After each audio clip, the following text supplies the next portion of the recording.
All right, so we are live. It is working. All right, perfect. So I'm going to start sending out the link to everyone.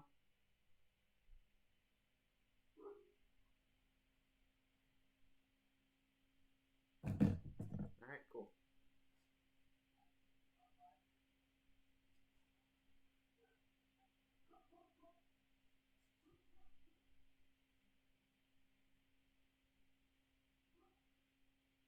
Colin's the face of the stream right now.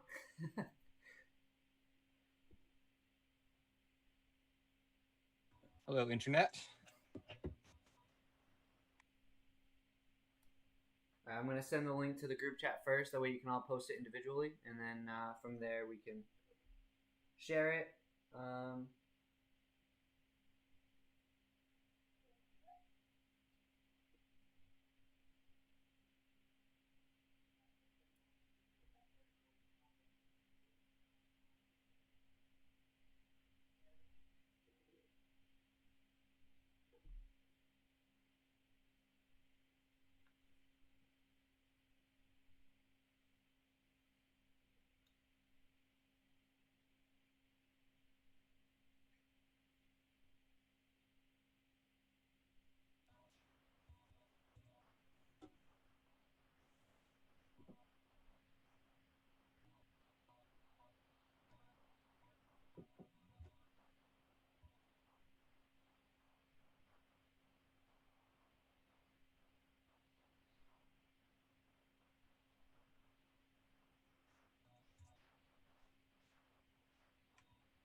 Just vibing.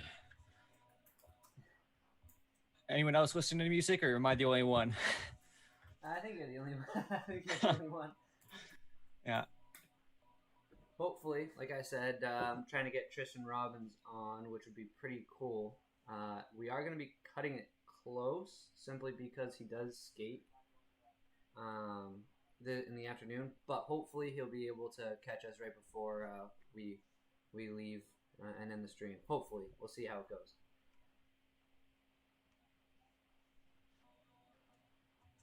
Let's see.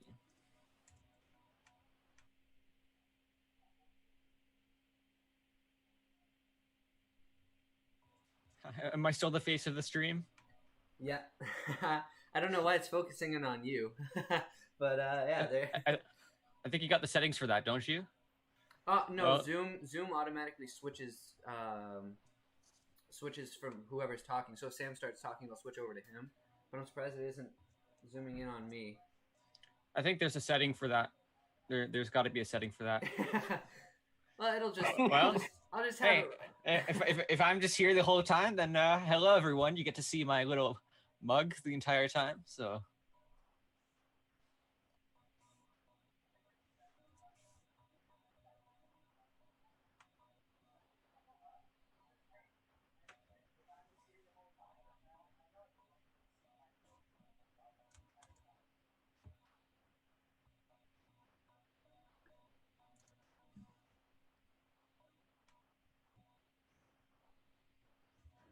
All right. We have a whole 3 people watching right now. It's probably the 3 people on on the Zoom call, but it is what it is. All right. Hopefully, again, I posted it to Twitter. Hopefully, people will start picking up on it. We can start talking now. That way, it's not too awkward. Whoever comes in, we'll still probably be discussing Alexis Lafreniere at number 1. So I'm not too worried. A lot of people already know the answer to who goes number 1 overall. So I think we can just hop right into it. I'll be paying attention to Twitter, and also the live stream, make sure I'm not missing any questions, and stuff like that. We are live. We are live, yeah. All right, so Obviously, this is going to be about the 2020 NHL entry draft. As we all know, that's what we came here for. And we have some pretty big names, I'd like to think. Colin, obviously, you've done a lot of work within the scouting industry. Sam, obviously, you work for Dobber Prospects. You're one of the top guys there. And Kevin did a mock draft with me earlier in the year for Fansided, so he's got a lot of knowledge as well. He ran the Chicago Blackhawks in that mock draft, and now today we've gotten together to talk just the draft and do our own little mock draft here for the people on YouTube, whoever's watching.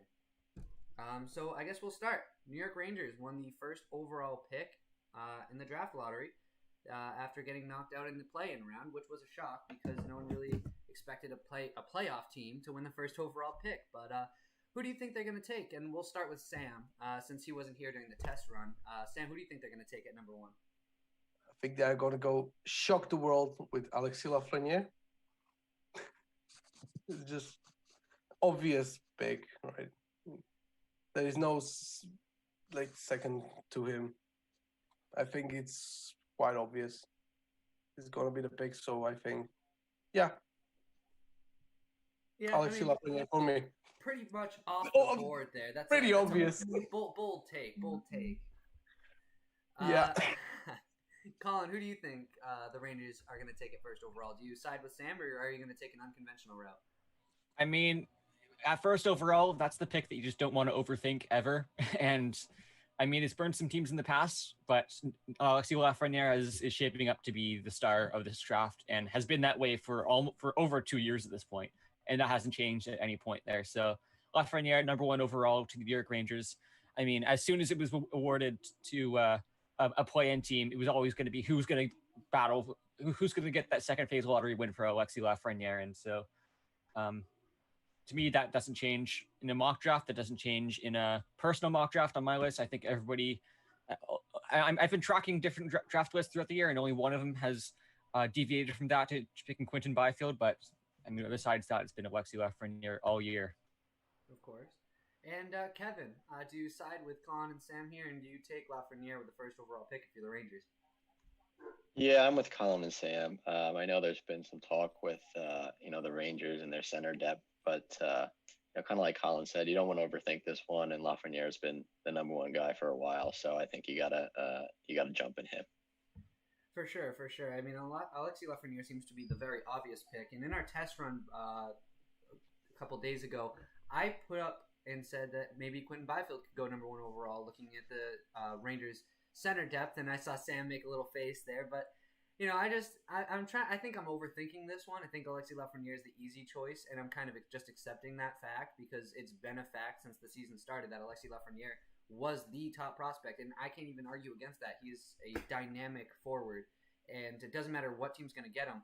And I know Sam and Tony Ferrari, who also works for Dobber, said that he could have an Austin Matthews-like impact in his rookie season right off the bat. That's something you don't want to miss on if you're selecting first overall.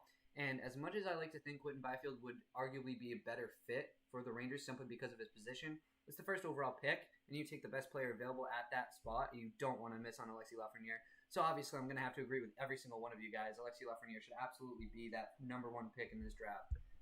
Which brings us to... Oh, you can go ahead, sorry. I can chime in one more thing on Lafreniere. Is that a lot of scouting comes down to not projecting who had the best season, but who's going to be the better player in 3, 4, 5, 6 years plus. Except for first overall, when especially you can see that someone like Lafreniere could have such a massive impact right out of the gate. And Lafreniere is just that guy. He's the most NHL ready. He'll step right into the Rangers. He'll be part of their cup window, which I guess is probably opening shortly. I mean, you see how great guys like Panarin and Zibanejad have been for them lately, and he'll slot right in there for them.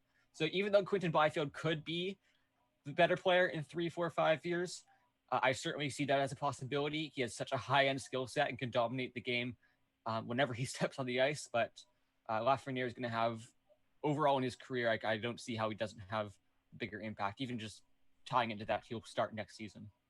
For sure, yeah. And that brings us to the second overall pick, which was handed to the Los Angeles Kings. I know Kings fans, leading into the draft lottery, we were obviously hoping for the number 1 pick. They were arguably competing with Ottawa for that spot. but Detroit for that spot. But Detroit obviously fell out of the top 3, and LA was handed number 2, which, listen, Quentin Byfield, Tim Stützle, whoever they pick there, that's a really good pick at number 2, regardless of which direction they go. So, though it is a loss that they don't get Alexis Lafreniere, they have an option of 2 incredible prospects as well. And Colin, who do you think the LA Kings take at number 2? I know this was an interesting discussion a couple days ago when we were running our test.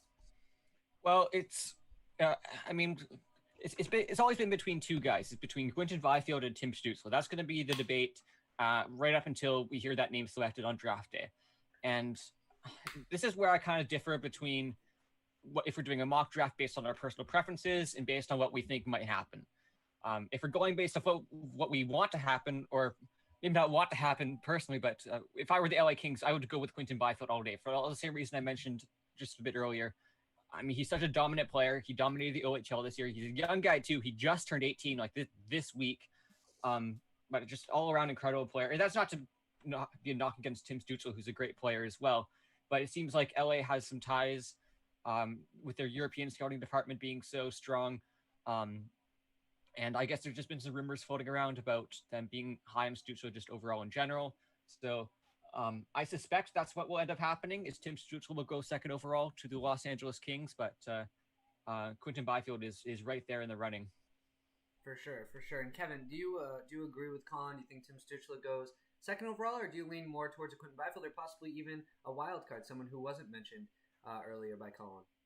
No, I do agree, just because the rumors you hear, and I think the sources on those have been, pretty big guys in the hockey community. And kind of like Colin mentioned, it seems like it's going to be either Byfield or Stützle at 2. And, I personally would go Byfield just because the upside, the combination of speed, skill, and size. But just from, the rumors and everything, Stützle, he'd be a great player at 2, and he's a good fit for the Kings. And, I think that's what happens, but I'd go Byfield here. And Sam, do you also go Stützle with Colin, or do you go Byfield with Kevin here? I think I gotta agree with you guys here. I think LA goes Stützle. It's second overall, although I would pick Byfield due to upside, like Kevin and Colin said before. I personally heard rumors that they want Stützle. They are much higher on Stützle than Byfield, so I think they go Stützle, second overall. And Dom, you just joined. So far, we have Alexis Lafreniere going to the Rangers first overall, which I think is pretty self-explanatory. You were on the test. You went Stützle at number 2. Do you stand with that statement, or do you go Byfield for the Kings at number 2?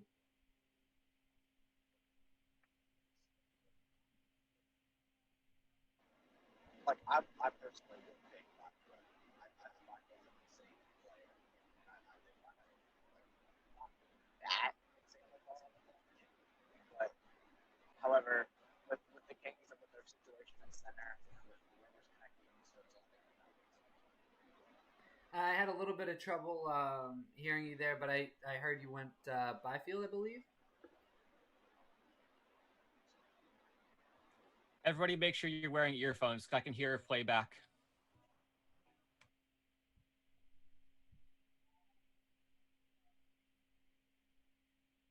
All right. I believe we went Kevin, Colin, and Sam, so I'll go while we wait for Dom to figure out what's going on with his headphones there. I stand with Colin and Sam here. Wait, Sam, you went Byfield or Stützle? Stützle. Sorry, Stützle. All right. Yeah, I stand with Sam and Colin. Byfield is, to me, the better player of the 2 when you look at upside and also just skill right now. I feel like Byfield's game could translate cleaner to the NHL level than Stützle will. But again, the reports from, like Kevin said, some big names within hockey saying that Stützle has been linked to the Kings. And you also look at Detroit, they're linked to Perfetti, and how strong that link is. It's the same with Stützle to LA, and it's hard to deny those rumors. And as close as Byfield is to number 1, closer than he is to number 3, it's kind of hard to argue for him to go number 2 with those rumors being so strong. So I'm gonna, like I said, I'm gonna stick with Sam and Kevin here and say that Stützle goes number 2. Or sorry, Sam and Colin. Kyle, just make sure you have your broadcast muted. I can still hear the playback. All right. And Dom, if whenever you're ready, if you think you Oh, saw never the mind. headphones.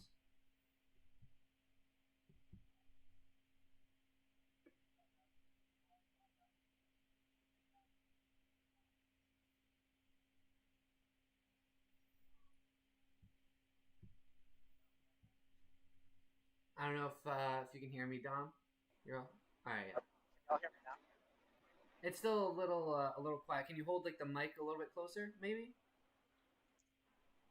I don't know. I'm trying to see if that All right, can y'all hear me a little better now? a little bit better, but it's still kind of. I don't really know what else.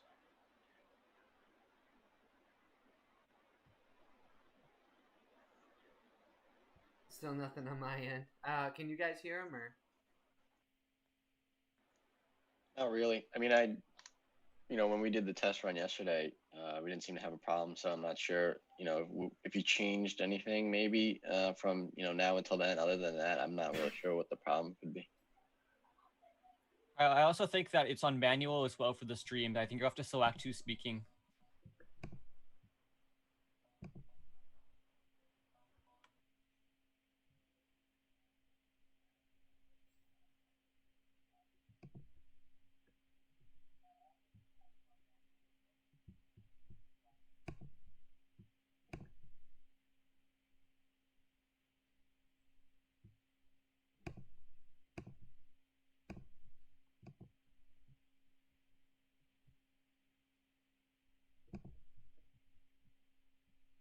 Yeah, I'm not really sure what's going on because it's not on manual. It's automatic. It puts the spotlight on whoever's talking. So I'm really not sure what's going on. If you want to try one more time, Dom. All right, can y'all hear me now? Yeah, that works. What? All right. All right, yeah, I had to do some shit on the setting, but apparently, okay. So when it comes to the second pick, like I personally would pick Byfield, but with the King situation in center, with all the guys they have in their system, and with all the rumors connected to Stützle, I think they end up going Stützle. All right. So it looks to me as though Stützle got the majority. So it looks to me as though Stützle got the majority of the votes for that pick for LA. So I'm gonna jot in Stützle as the selection there. If everyone is happy with that, we can move on to the Ottawa Senators pick at number 3. Colin, obviously you're a Senators fan, so I'll let you lead off with who you want the Senators to pick at number 3. And obviously you have more of an opinion on the Ottawa Senators and better knowledge than we do on who they might pick. So I'll have you lead off. Who do you think the Senators take it at 3rd overall? Well, given that this situation, I'm jumping for joy here because Quinton Byfield, for all the reasons I mentioned, is one of my favorite players in the draft, hands down. I mean, he's 6'4", but he packs all the skill in the world, all the speed in the world. Like, he's one of the best skaters, period, not just for his size in this draft class. So yeah, Quinton Byfield is my pick all day here. He'll be the Sens' best center prospect since like Jason Spezza, and like even though their center depth in their prospect system is decent right now, they have Colin White, who seems to be a solid like middle 6, maybe 3rd line center guy right now. But they also have Josh Norris and they have Logan Brown. But Quinton Byfield's going to go far and above beyond. And the Sens, what their prospect system is lacking right now, they have plenty of depth, but they're lacking really that high end skill, and that goes for pretty much every position in their system right now. But Byfield, he is a guy to build around, and he will be with the Sens for however long he'll stick around, because who knows with the Sens at this point. I'll follow that up and say I couldn't agree more. Quinton Byfield, again, like I mentioned when we were talking about the LA pick, he's closer to number 1 overall than he is to number 3 overall. So the fact that he drops to number 3, it's gold for the Ottawa Senators, selecting a guy that could easily go 1st overall in any other draft, falling to number 3 for them. That's sensational. There's no way they pass up on him. Like you said, size, speed, he's got all the talent in the world. And again, he's still developing in juniors. And the fact that he might need one more year, and the fact that he's so dominant, even though he's considered still developing, it's eye-opening. And I think he has upside that could potentially surpass Lafreniere in the future. Though that is a bit of a hot take, I think it's possible. And Quinton Byfield, there's no way the Ottawa Senators have Byfield available at that spot just to pass on him. So absolutely, I'm going to go Quinton Byfield at number 2. And Sam, if you want to add to that or go a different route, go right ahead. as you guys said, Byfield is the second best prospect in this draft, closer to number 1 than number 3, and I think that's a if there is a chance of highway robbery at number 3, I think Quinton Byfield is that, because you pretty much get, I hope, for Ottawa fans, at least 15 to 20 years of number 1 centerman. And as much as I would like to hate on that, I like that. I like that a lot. And they can also, with 5th overall pick, they can either pick a defenseman who is available or pick another forward like Lucas Raymond and just have Brady Tkachuk, Quinton Byfield, and Lucas Raymond on one line. That's gonna be nuts. That's insane. You're making my day here, Sam. I mean, that is a ridiculously stacked lineup. If you look at it from that perspective, that is just insane. Dom, if you want to add to it, go down a different path, go right ahead. Who are you taking at 3rd overall for the Senators? Yeah. So no, I'm not going to sort of out because if I'm Ottawa, I'm like, as soon as the kids start saying, I'm questioning hard because like this guy's got the type of skill, combination of size and skill of sort of reminds me of Jack.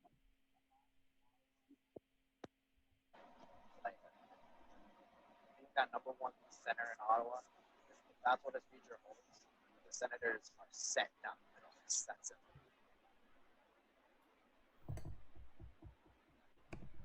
Yeah, no, definitely. Quinton Byfield certainly has the skill to go number 2. And Kevin, do you agree with all of us? Is this just the set in stone 3rd overall pick here for the Ottawa Senators if Byfield's available? If he's there, it's almost like 1,000,000% he's gone at 3. I can't see Byfield not getting drafted at 3 if he's there. So I mean, it's almost a guarantee if he drops to 3, he's there. Most definitely. And I'll lead off for the number 4 overall pick, and Dom will follow me. Detroit. Unfortunately for them, they had one of the worst seasons in recent memory in the regular season. Just god awful this year for the Red Wings. And Steve Yzerman, you know how Steve Yzerman is. You look at his drafts with the Lightning. You look at his first draft with the Red Wings, taking Moritz Seider way earlier than he was expected to go. He's not afraid of taking risks. And so that leads me to believe that Cole Perfetti is a guy that could easily be selected 4th overall. And it's not like it's a massive reach here either, because Cole Perfetti is absolutely an incredible prospect in this draft. And in most draft classes, he'd arguably be a top 5, top 3 guy. So taking a guy like Cole Perfetti at number 4 definitely is not a stretch. So for me, obviously, there's a lot of prospects you can argue is better than Cole Perfetti in this draft class. But again, the links from high-end NHL reporters are legit. And it's very hard to argue when there's that many reports coming out that Cole Perfetti could go number 4 overall. But again, he is such a tantalizing prospect. Came into the year called Goal Perfetti. That was his nickname. And ended the year as Playmaker Perfetti. So when you have a guy that's as strong in the offensive zone, it's definitely not a reach to take that kind of player. Obviously, Lucas Raymond being available, it's hard not picking him here. But again, Steve Yzerman is the type of guy to take those risks, and I think he takes another one here, and he goes Cole Perfetti. Dom, do you agree that the Red Wings go with Cole Perfetti here? Or do you think they go Lucas Raymond or potentially a guy like Alexander Holtz? All right, so I am going to. So I personally would pick Lucas Raymond. All that. But Steve Yzerman does not have a history of drafting Swedish players. He is the Lightning, never drafted any Swedes. And there's the idea of Yzerman. He doesn't really care what everyone else thinks. He'll pick his guy. Cedar last year, and like Perfetti on my board would be like towards the later part of the top 10. He's still a great prospect. I wouldn't rank him here, but there's a lot of guys who are really close. So you can definitely argue for this not even being at all. And with that in mind, and the idea of where there's smoke, there's fire. There's no smoke with Perfetti to the Red Wings. And again, if You did come through clean on the stream, but just so the guys in the Zoom call can hear, just in case it sounded a little choppy, he said that Eisman doesn't really like drafting Swedish players. He didn't draft any Swedish players in his time in Tampa, and that's why he doesn't believe it's going to be Lucas Raymond or Alexander Holtz at that number 4 spot. And so he is siding with me and going Cole Perfetti at number 4 overall, just in case you guys are having trouble hearing him. Kevin, do you agree? Do you think Cole Perfetti goes number 4, or do you have a different route for the Red Wings? No, I certainly do. I mean, you look at what Yzerman's done. With Moritz Seider, he's not afraid to go off the board a little bit. And if I'm a Red Wings fan, I know Perfetti.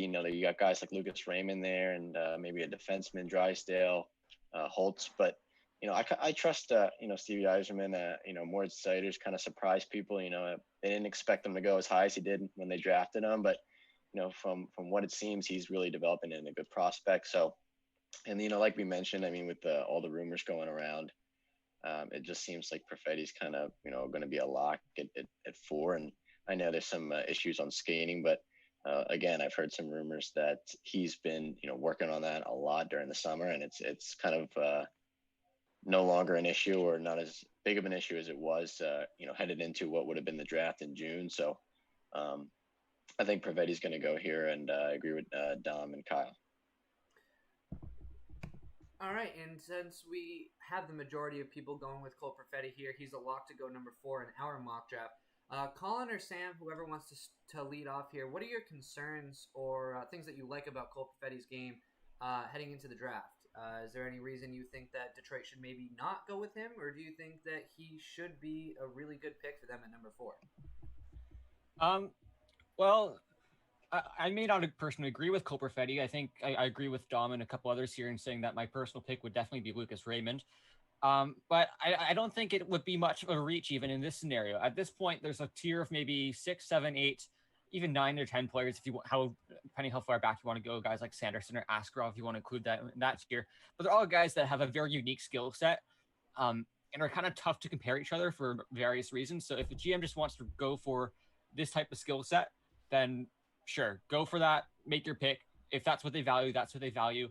And with Cole Perfetti, with the things you're valuing, I mean, it's hard to go against that. He's a super high-end, skilled player.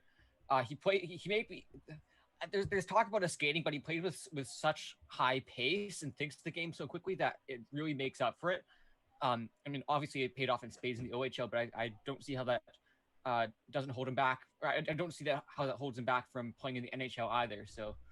I mean, like lots of prospects, we need to work on his strength, but again, this is like projecting prospects 3, 4, 5 years down the road and how great it will be in their career. And Cole Perfetti is someone who I could easily see being a number 1 center.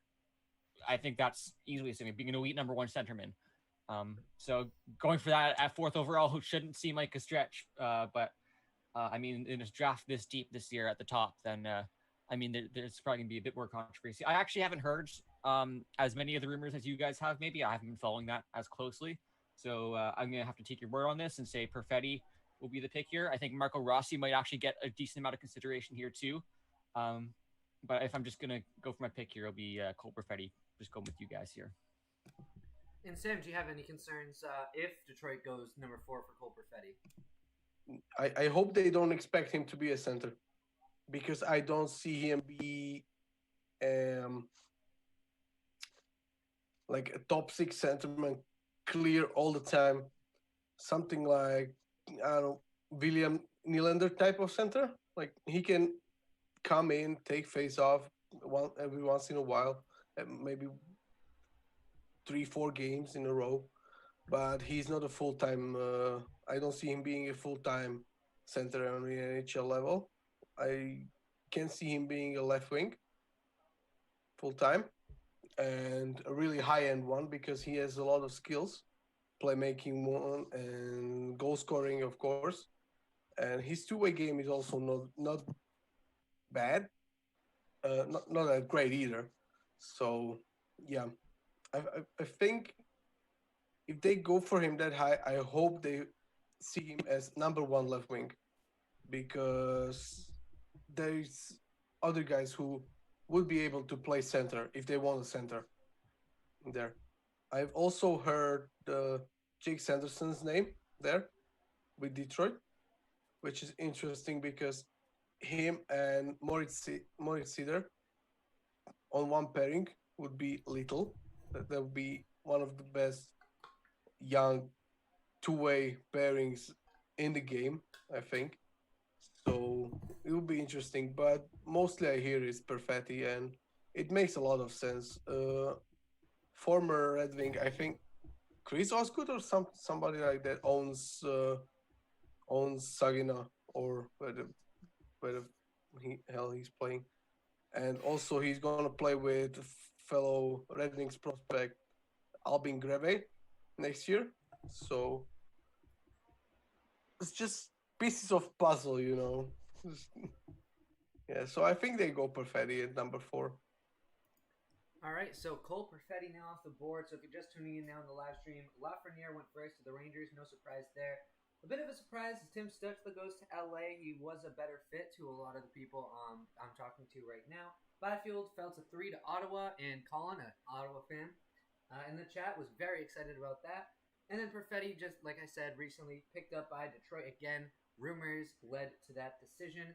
Which brings us now to number 5. And again, I'll let Colin lead off since he is a Senators fan. Colin, are you excited about this number 5 pick based on who's available to this point?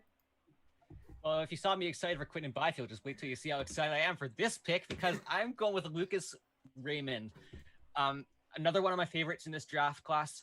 At least to me, I think he's the best skater in this draft class. Not only in terms of just straight line speed, I think he kind of is right up there too, but just in his way of versatility and the way he works on his edges and the way he's able to use his skating deceptively too to straddle around opponents and make things happen in the offensive zone. He can really just make things happen that way. And I know you look at his point totals and you look at his ice time. He was the 13th forward in the SHL for his team, and he was kind of shafted by his coach that way. Didn't really live up to the hype from his super elite season the year prior.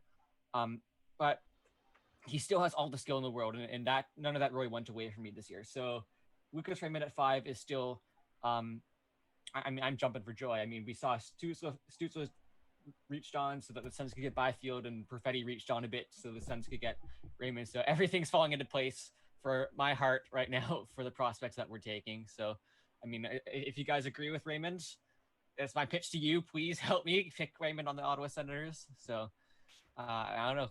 Anyone else have thoughts here? I'm going to go ahead and I'm going to agree with you here. Lucas Raymond, again, you could argue Marco Rossi here as well. But I don't see Marco Rossi as much of a fit. I can also say and argue Alexander Holtz, but I don't see him as much of a fit.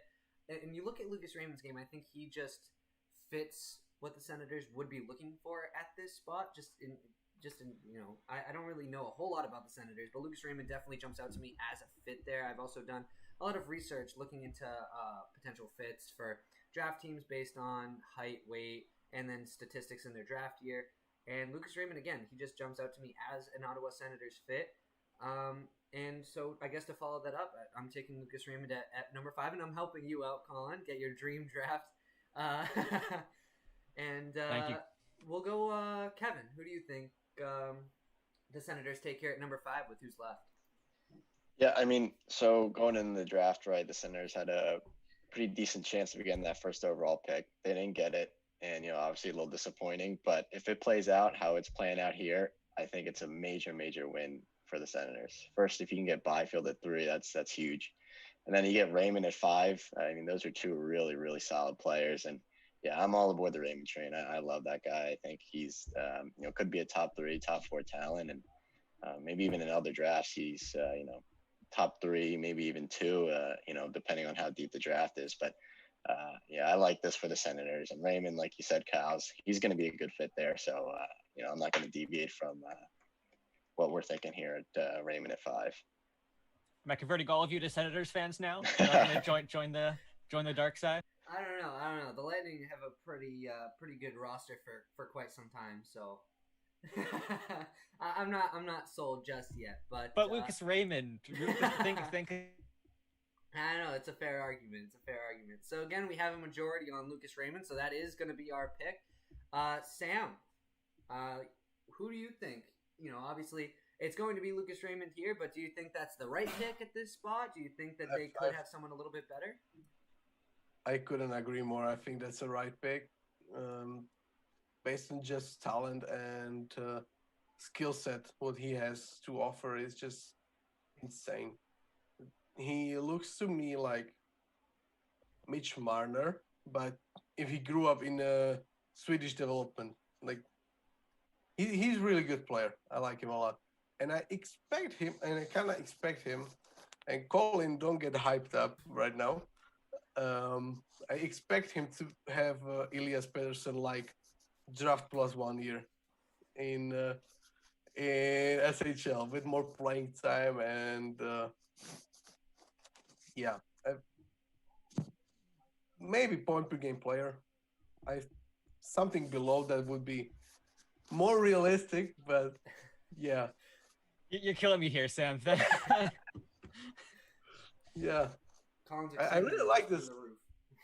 Yeah, I really like this pick for Ottawa if they make it. So Dom, since we already have the pick locked in, I guess you can just kind of look at the Ottawa Senators and who they've taken so far. And how do you feel if you're an Ottawa Senators fan, which obviously you're not, but if you were an Ottawa Senators fan coming away from the top 5 with Quentin Byfield and Lucas Raymond, how excited would you be, and how hyped should Senators fans be if this ends up being their haul? You could be a Sens fan, by the way. Just pointing that out. I would be insanely excited if I was not a Senators fan, and that's how the draft is looking. Because I agree with Sam on the Mitch Marner comparison, because the combination of his hands, speed, and agility, that dude's going to be slicing up defenses the way Mitch Marner does. And put him next to Byfield, oh boy, it's going to be fun for Senators. Absolutely, and I think a lot of people are going to be converted into Sens fans, especially if the Toronto Maple Leafs continue to spiral out of control and Canadian fans decide to hop on board. But hey, you never know. There's no way. Hey, you never know. Maybe not you, Sam, but Toronto Maple Leafs fans can be a bit dramatic. I'm sure if the Ottawa Senators continue down the path that they're going down, there is a chance. All right, there is a chance. Which takes us to our next pick at number 6. It's the Anaheim Ducks. And Sam, I'll have you start off since you haven't been given a chance to really start things off with a pick. Who do you think Anaheim goes with here at number 6? So I think they go Bro. Jamie Drysdale. Seems like obvious pick for me personally. I also think they might go Swedish route with Alex Holt. There, they need a goal scorer, and they already have playmakers in Trevor Zigra and Sam Steele also. So Alex Holt would make sense. Also, Jamie Drysdale, as I said. So it's up to you guys. My preference would be Jamie Drysdale since they have no right-handed defenseman depth within their prospect development system or something like that. So I think I go Drysdale for Anaheim at 6. And Kevin, who do you think the Anaheim Ducks go with here at 6th overall? Do you agree with Sam and say they take a right-handed defenseman in Drysdale, or do you have a different path for them? No, I completely agree. I mean, just with the right-handed defenseman in their system, they don't really have a star defenseman that's going to change, that can really lead them from the back end. So, defenseman makes sense. A right-handed D-man makes sense. They don't grow on trees either. And, I think Drysdale would be a good fit. He's got the talent. I think he's a good pick at 6. Obviously, Holtz is a good guy there too. Rossi, he's projected in that 6 range as well. But I think Drysdale makes the most sense for Anaheim here, so that's who I'd go with. And Colin, who do you think Anaheim takes here at 6th overall? Do you agree, or do you have a different path for him? Well, before I get into that, I want to add I feel like I need to add a disclaimer to before. If anyone's going to turn into a Sens fan, beware. There is a whole bunch of baggage that comes with that. But in terms of who Anaheim picks, I feel like I'm not as dialed into prospect pools and stuff like that. I kind of focus on the Sens and then this draft in particular. So my route is just normally to go best player available in the scenario. And to me, that guy is Marco Rossi, without a doubt. And I mean, as I said before, there's it's really just comes down to which skill set you want. You have a whole bunch of different guys in this tier, very unique skill sets, and the one who I tend to bet the most on, at least, is the one that Marco Rossi possesses. I mean, he was the CHL leading point getter this past season, but he's also just such a smart player, offensively, defensively, just all around. He utilizes his teammates extremely well, better than almost anybody else in this draft class, not named Lafreniere or Byfield, in my opinion. So Marco Rossi is my vote. I don't think he's going to get. I don't think I'm going to convert anybody here because I guess Drysdale, being the right shot defenseman, will probably be a bit higher than I expect him to be. So, but Rossi is my pick here. I honestly agree with Sam and Kevin. Now, I'm not saying this because he personally would be my pick here. If it was up to me, if I was the GM of the Anaheim Ducks and I have this pick and I look at the board to this point, it's Marco Rossi. Like you said, he's the best player available. He offers a whole lot on his game, and it's very difficult to kind of argue against him. But NHL GMs aren't exactly the smartest people when it comes to drafting very often. It's just fact of the matter is they kind of overvalue a lot of things, especially when they draft for need. And outside of the top 5, a lot of teams do go for need over best player available, which I think is a big mistake. And unless Anaheim looks towards the 2021 draft where there's a plethora of NHL defensemen that they can choose from, I think they're going to overvalue Jamie Drysdale or Jake Sanderson in this draft. And personally, Jamie Drysdale has put himself up at that number 1 spot for so long that I think he's their guy at number 6 overall. Dom, who do you think Anaheim goes with? Do you think they go Rossi? Do you think they go Drysdale and make it a little bit more interesting if you go Rossi, or somebody else, someone completely different? Yeah, so this is where we have to get into the idea of what I would do versus what the team would. So for me, I don't think drafting for need in the NHL is a really good idea. So I would be picking either of those season the two best players in the league. However, the Anaheim Ducks are in the process of rebuilding their blue line. They've but I think they will be trying to add a defenseman here because long term on their defense, it's not exactly a great outlook. So I think they do need to impress. All right, so we have a 2-2 tie for Drysdale and Marco Rossi to this point. All right, so Kevin, you're ultimately the deciding factor here. Who do you think they go with at 6th overall, the Anaheim Ducks? Yeah, I'm Drysdale. I am. I just think it makes sense, and I think he'll be good for them. And they need a defenseman that's going to take them to the next level, and they don't really have that right now in their prospect pool. So I like Drysdale here. All right, well, there you have it. So, again, if you're just tuning in now, we have taken Lafreniere first, Tim Stützle second to the LA Kings, Quinton Byfield third to the Ottawa Senators, Cole Perfetti fourth to the Detroit Red Wings, and Lucas Raymond fifth to the Ottawa Senators. And the most recent pick, the first defenseman off the board, Jamie Drysdale to the Anaheim Ducks, which brings us to the next team, the New Jersey Devils at 7th overall. I have an interesting case. I'll lead this one off.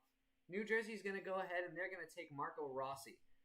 Marco Rossi, to me, has been not linked to the New Jersey Devils, but he's definitely been an intriguing fit to me for the Devils. And I know in our fan-sided mock, Vinny Parise, who writes for Fansided, actually selected Marco Rossi with this pick when we did our mock draft a few months back, and I couldn't agree with him more, especially since he's risen up draft boards since that mock draft happened. I think it's a pretty clear choice, especially 1, he's the best player available, and 2, he fits a lot of needs for New Jersey, and 3, Ottawa 67 prospect pool out in New Jersey, he fits that mold too. So if they want to keep taking from that pipeline, they absolutely can here, and so that's why I think Marco Rossi is a really good fit there at number 7 for the New Jersey Devils. Dom, who do you think goes number 7 here? Yeah, so this pick is actually kind of an interesting one.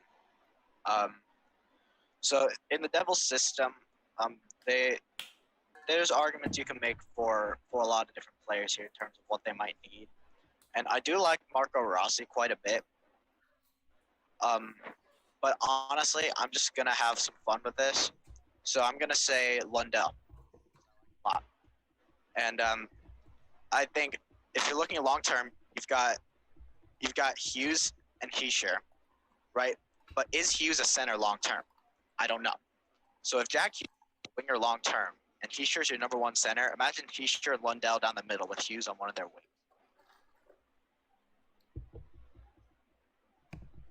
that's a good point. I love me some Anton Lundell love every time it's offered, and he's a very good player. Certainly deserves a lot more praise than he's gotten. So it is an interesting pick there, and that brings me to Sam. Who do you go with as 7th overall? Do you go with a Marco Rossi, an Anton Lundell, or someone completely different to throw a wrench in things here? I absolutely love the Lundell love here. I don't think New Jersey goes Lundell. I would select him far earlier if I was one of these GMs.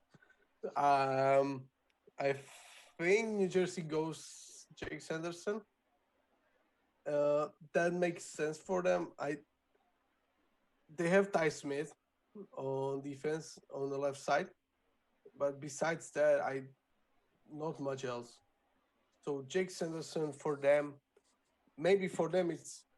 I love the talk of best player available, but we have no idea who their best player available is. So I think he might be their best player available. As it was their GM, I think, who was quoted as say that they need more big, rugged guys on defense and whatnot. So I believe Sanderson is the pick here, and don't face palm now, but I've heard that if Sanderson is gone in top 5, they might consider Goulet at 7.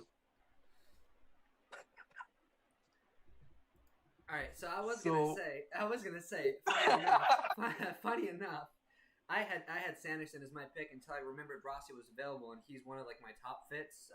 Looking at the draft for New Jersey, That would also make sense. yeah. Rossi. And when you said Caden Gooley, I have him not even ranked in the first round in my rankings. So hearing him go anywhere near the top 10 disappoints me so much. And if New Jersey does that, I will forever hate the New Jersey Devils. But I guess we'll go Kevin. We have a vote for Jake Sanderson. We have a vote for Marco Rossi.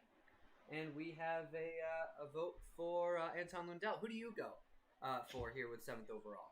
I think Sam's pick is very realistic, but I'm going to throw another wrench in here, and I'm going to go Holtz here. I think, they don't really have in New Jersey anyone too dynamic on the wing, given Hughes stays at the center position. So given that they don't really have any game changers on the wing, I think Holtz with his upside and his skill set would be a really nice complement to Heischer or even Jack Hughes if he stays at the center position. So, I know Rossi's there and he's been linked, and, you can never really have enough centers and enough center depth, but for me, there's just not enough talent on the wing to really exploit and utilize the center talent that they have there in New Jersey. So I like a winger with talent here, and that's why I'm going to throw Holtz on the board. So I know this makes it tough for Colin here, but, maybe we have a 4-way tie at 1. I don't really know how this plays out, but I think that's where I'm going here. And that brings us to Colin. You are the deciding factor here. Who does Anaheim take? It comes down to your thoughts. Well, I'm stuck between 2 players. There's 2 players that have already been mentioned, and that's Marco Rossi and Jake Sanderson.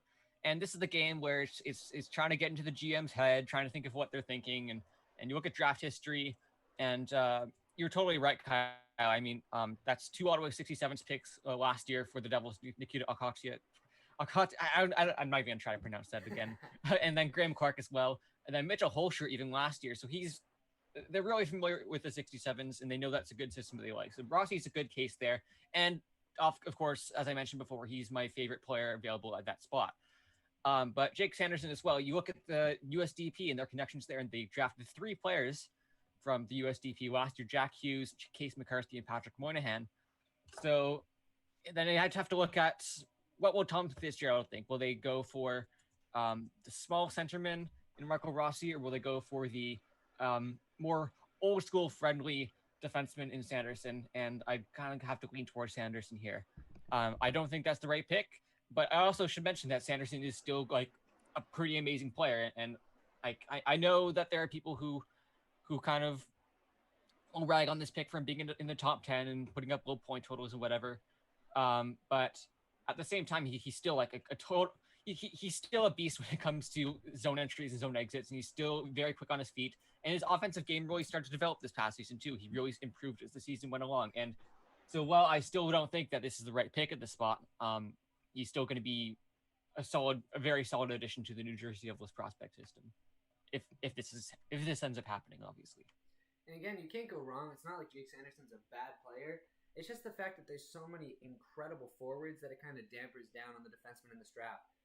So again, we go Jake Sanderson, 7th overall to the New Jersey Devils, one pick after Jamie Drysdale was selected by the Anaheim Ducks, which makes things interesting. If you're the Buffalo Sabres, picking at 8th overall, you have Marco Rossi, you have Anton Lundell, you have Alexander Holtz, you have a lot of forwards to choose from if you are the Buffalo Sabres. But keep in mind, it is the Sabres, so you can throw a wrench in things completely and go way off the board like a Caden Gooley, because again, this is the Buffalo Sabres we're talking about. I'll have Sam lead off on this one, and then Kevin, you'll follow right after Sam. Yeah, so I think they go center here.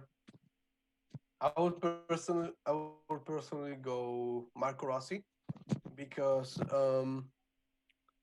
he's good defensively, but also fits their style. They want to preach, like with Cousins' selection last year. I think those two can actually play on the same line in the future. Like one can take left side face-offs, the other can take right side face-offs, and both of them on their strong side would and complement each other well. Both are playmakers, so I guess they would need another goal scorer with them. But yeah, Rossi would be my pick for Buffalo.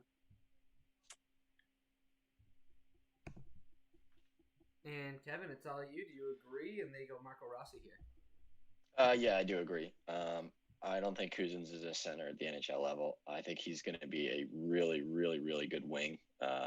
First line wing probably. And I like that. What Sam mentioned with the face-off situation there. If Rossi's here with the talent he has, I think it's a great pick for Buffalo. Again, kind of like last year. You get a guy that falls. Like Cousins falls to them. I think, they'll be pretty fortunate if Rossi falls to them.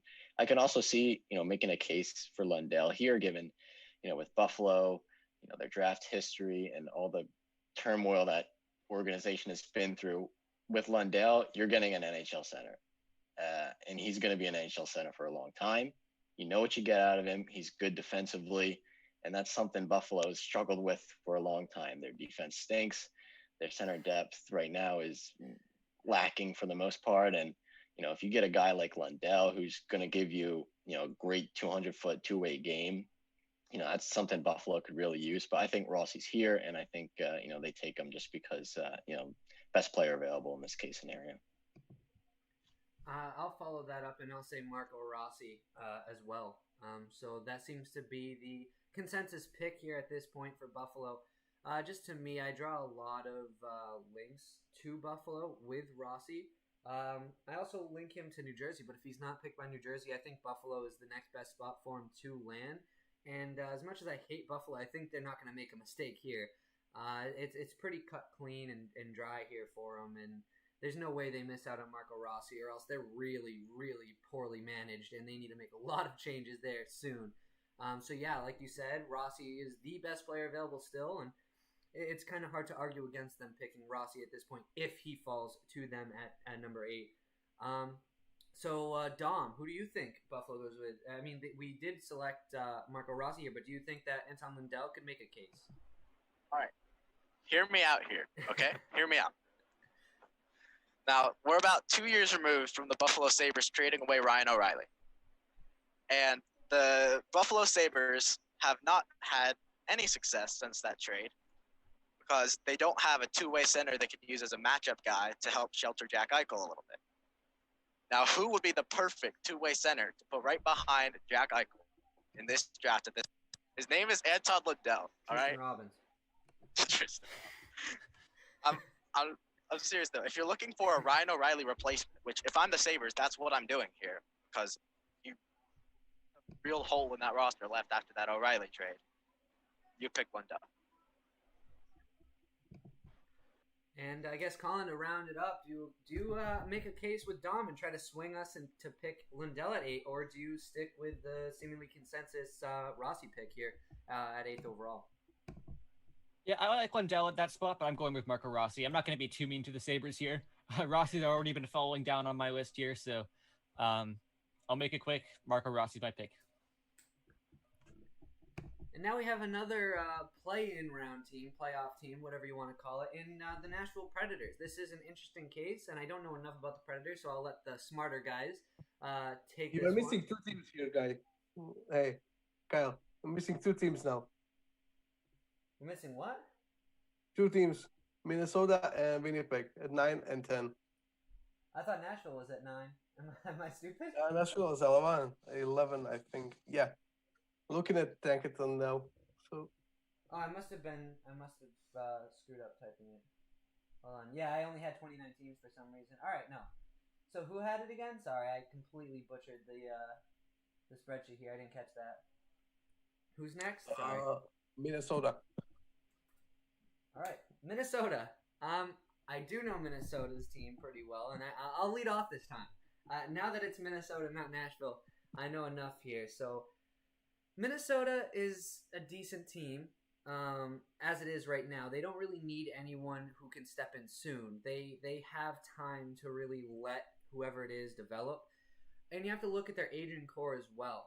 And there's no better fit to me than Anton Lundell for the Minnesota Wild, especially if he's still available. They love their two-way centers down the middle, and there's none better than Anton Lundell in this class. And the Minnesota Wild are going to make so many teams look really, really stupid in 3 to 4 years because Anton Lundell, I mean, he is so underrated offensively. A lot of people don't give him enough credit because everyone's constantly talking about what's his biggest strength: defense, defense, defense. No one ever focuses in on his offensive abilities, and it is so untapped, so much untapped potential there for Anton Lundell. He has a hell of a shot, man, a hell of a shot. And he's got good vision. He flashes really nice playmaking ability from time to time, too. Just the fact that he didn't have a whole lot of minutes. He was, for the most part, sheltered to playing in the defensive zone. I wouldn't say necessarily that was his fault, but he was put in those situations to play defense more so than he was put in the situations to play on offense. But Anton Lundell, if he's given a bigger role next season, which is obviously to be expected with how talented he is, he's gonna make a big impression, and a lot of teams are gonna be kicking themselves, especially a team like New Jersey, who decided to go Jake Sanderson in this mock. I mean, they're going to look at that pick in a few years and be like, where did we go wrong? So my pick here, clear cut, is Anton Lundell, and I'll have Colin follow that up. I mean, that seems like the very on-brand pick for the Minnesota Wild, going for the very defensive-focused centerman. I mean, obviously that's shouldn't be a knock against Lundell for the reasons you mentioned, that he is very offensively gifted, and as we've actually seen so far in the couple preseason games he's been playing. If I were to go off the board, then maybe it would be someone like one of the defensemen, because I mean, Minnesota has reached on some defensemen in pretty recent drafts as well. So you could go for someone like Caden Glee or even Braden Schneider. I've seen some rumors that he could go pretty high up in the draft, but I will stick with Anton Lundell, even though I think that Lundell may end up falling a bit further. He's one of those guys who you just kind of the dialogue around him seems to be that he'll fall for some reason. So, but I'm still going to go for him in this scenario because I'm not sure what else I'd do. Actually, it's just perfect for Minnesota. And Dom, you've been kicking tires on getting Anton Lundell selected early. I'm sure you're totally on board with him going here to Minnesota. Do you agree, or do you have someone completely different on mind and just taking a different route? No, I absolutely agree. And the thing with the Minnesota Wild is, while they are deep at center, their centers are aging. Mikko Koivu might retire after this season, right? We don't really know what his future holds. Eric Stahl, as great as he is starting to get up there in age. And they've got a young guy in Joel Eriksson Ek. But Joel Eriksson Ek cannot be your only top center in an organization, right? So if you get Anton Lundell, and you have him and Eriksson Ek as your long-term 1-2 punch down the middle, that's amazing, especially defensively, and that continues with that Minnesota Wild defense first identity. I think that's a perfect move for him. So overwhelming favorite for the Minnesota Wild. at the 9th overall pick, I believe. Yeah. So the 9th overall pick is Anton Lundell. Kevin, you just hop back on. Do you agree that Anton Lundell would be their guy at 9? I love Lundell here. Yeah. They need a center just like Lundell, and I think he just fits perfectly with the Wild. Nothing too flashy, but you know what you're going to get out of him, and he plays a really good 200-foot two-way game. So, yeah, Lundell here for sure. And Sam, I'm sure you're right there with all of us. You're going to go. Yeah, I agree. Yeah. I think Lundell should go in top 5. I have him as a third best player in the draft in the future, in the redraft, actually. So, yeah, his offense is often talked about as a negative because he's not the fastest guy out there. But generally speaking, his D-1 year was actually better if you don't count power plays, where Patrick Laine really excels. He had actually better D-1 year than Laine had his draft year from the offensive standpoint. And I'm not getting into Corsi's and all that stuff because he dominated.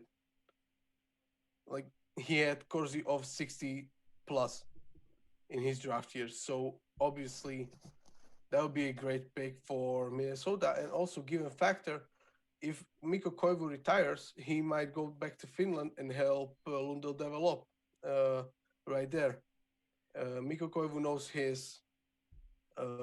knows Lundell's father, who played goalie for many, many years in Finland.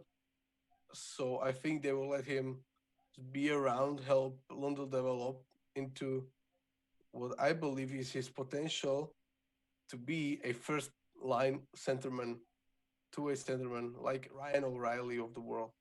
So for me, at 9 for Minnesota, I think Anton Lundell makes a lot of sense.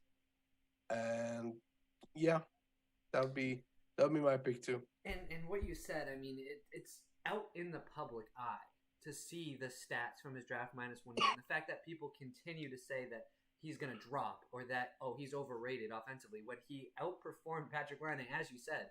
And Patrick Laine is this offensive dynamo, praised for his offensive production, and he outperformed that guy that is just so highly touted for his scoring abilities. It's ridiculous how people don't see that when it's literally in the public eye for everyone to see. They just don't talk about it enough. I think it was with 2 minutes of ice time less for Lundell. So it just speaks volumes to me. Like, Lundell was playing third line minutes for his team in Ligas, and like he was insane. It's just his offensive potential is there.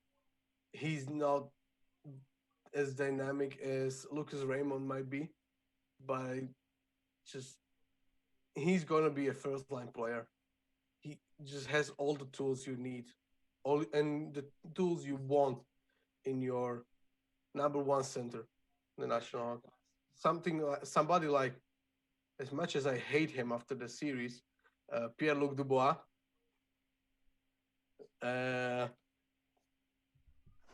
Yeah, I hate that guy. You kind of got, I think, as well. So yeah. Pierre-Luc Dubois. I liked Pierre-Luc Dubois, and then this series happened, and he's one of the. I don't like that guy anymore. I mean, I really had a lot of respect for him. I thought he was very underrated. After that series, never again. Never again. If the Lightning were eliminated by the Blue Jackets, I'd want Chara to pummel him through the ice. If he ever tried that on anybody. Yes. Unless it was Marchand. Anyways. I mean those two can injure each other. Fair one enough. Hit. Perfect combination. Just both out. That would be the ideal hockey moment in the playoffs if that were to happen. But unfortunately, the Lightning are just too good, I guess. Yeah. All right. Well, number 9 for the Minnesota Wild, they select Anton Lundell in this mock draft, which brings us to number 10 for the Winnipeg Jets. And I'm not going to lead off here. I just want to mention this one thing. If Anton Lundell did not go number 9 to Minnesota, another great fit for him would be Winnipeg, 100%. I don't know why I see it in my eyes. Just imagining him in a Winnipeg Jets jersey, it just looks right. It's just something that I can imagine and be like, that just sounds right. So we'll start with Kevin here. Who do you think the Winnipeg Jets take at 10th overall now that Lundell, Rossi, and Sanderson, the last 3 picks, are now off the board? Best player on the board here, Holtz.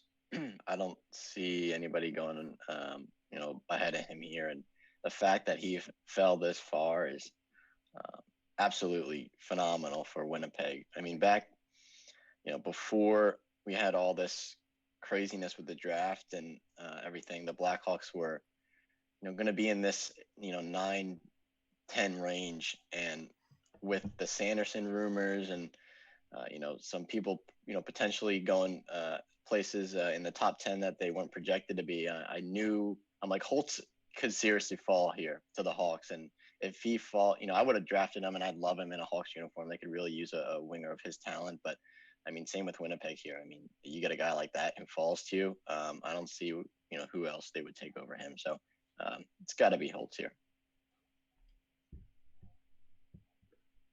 And I guess we'll go with Dom next. Who do you think Winnipeg takes at 10th overall?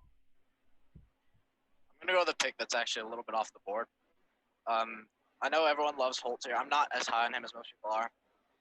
But there is a different Swede who I think could be an interesting pick. That's Noel Gunler. I don't know why everyone hates Gunler. He's a really damn good player. He just has this bad reputation that I don't really whatsoever. So to me here, I think he'd be a great pick. Obviously Holtz would be a great pick as well. This draft has fallen pretty favorably for the Jets. But I legitimately prefer Gunler, honestly. And I know, Sam, you love yourself some Noel Gunler. I remember in the fan-sided mock draft, you made a comment about how it's BS that Gunler is disrespected. Yeah. Absolutely. Yeah. It was just, I don't know who made it up, but Gunler is the guy who works hard. He's just, I guess you can call it too motivated or like that. He's not a locker room cancer or something. He might have some attitude, issues. He's just he's just very driven. Very driven, confident young fella. So I think he's gonna fall in the draft. I don't see him being even in top 20, even if he should be. If he should be close to top 10. But yeah, I don't see him being a 10 to Winnipeg. Obviously, they will be a great pick for Winnipeg, but I don't see it personally. So I guess we can follow that up and have you continue. Who do you think the Winnipeg Jets take at number 10 if it's not Noel Gunler? I think they go Holtz. If Holtz falls here, I think they're going to take him because they have a bunch of right wingers and left wingers on the team developing and as veterans there, but getting another goal scorer who might hit 30 in his career multiple times would be awesome. And Holtz is also really physical player, which fits what Jets want in a player. You see Wheeler and Shifley both are physical players or developed to be physical players down the road. So Holtz would make sense. But also I wouldn't sleep on them not picking Braden Schneider at 10. It would be kind of reach. Kyle is cringing a bit, but it's good. That would be a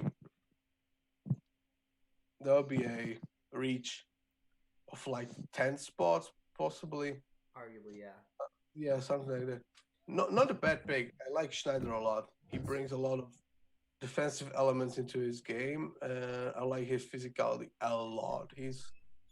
He figured out his hitting and his physical game. Like Goulet hasn't yet. Yeah, yeah, He looks like Goulet's- bumpy after every hit. yeah. So So before we continue with the 10th overall pick, we actually have a comment here from Joel Henderson, another Dauber guy. You're familiar with him, Sam. He DM'd me. He didn't comment on YouTube, but he is watching. He said, "Did everyone simultaneously forget that about Cousins when saying Buffalo had zero center depth?" So, anybody have anything to say about that? I think someone commented that Cousins doesn't project as a center long term. If I remember correctly, I believe someone said that. Yeah. So. Yeah, I said I see him more as a winger. He could play that center role, but I think he'd be more dynamic at the wing position. Maybe playing alongside Eichel, or if they happen to draft a center this year. So I think he'd be better as a wing. I know there's some other people in the industry that have said the same thing. So and plus if Rossi's there at 8 for Buffalo, then I still like that pick. No, 100% agree. I just thought it was funny that he made that comment, and I figured I'd bring it up. So I guess we can continue. I'll go Colin. Colin hasn't had a chance Can I say to one really... thing? Oh, yeah, of course. Yeah. Yeah, like a year ago, y'all would be saying we're forgetting about Casey Middlestat when saying that they don't have any centers. So, Damn. he fell hard. No, it's just yeah. This is what happens with what laziness brings you to on the next level. He's just. I think that's why you can make that case for Lundell at Buffalo, because there's just so much uncertainty. Lundell, you just know what you're getting. You know you're going to get the NHL guy. Like, that's it. No more, what am I going to get here? Is he going to be an NHL guy? And with what they've gone through in Buffalo, it's like, it would make a lot of sense.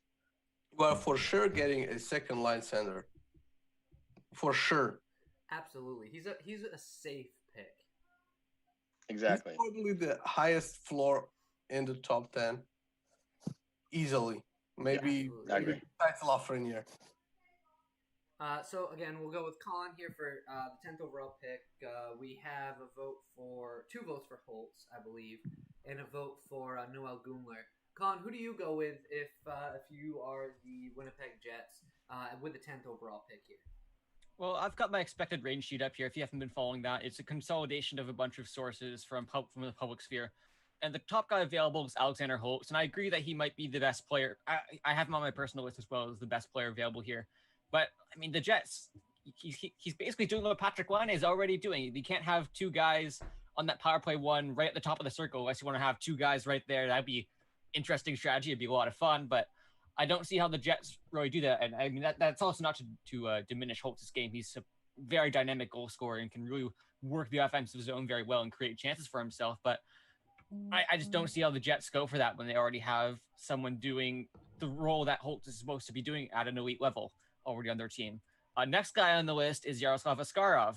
But again, I don't see the Jets going for a goalie at that position because they already have Hellebuck, who's going to be with them for however long until, I don't know, goalies are unpredictable that way, but who knows. So the next guy on the list, and I don't feel comfortable doing a big reach here. You could go for Braden Schneider. I could see that being a possibility. But I'm going for the next guy on the list here, and that is Seth Jarvis.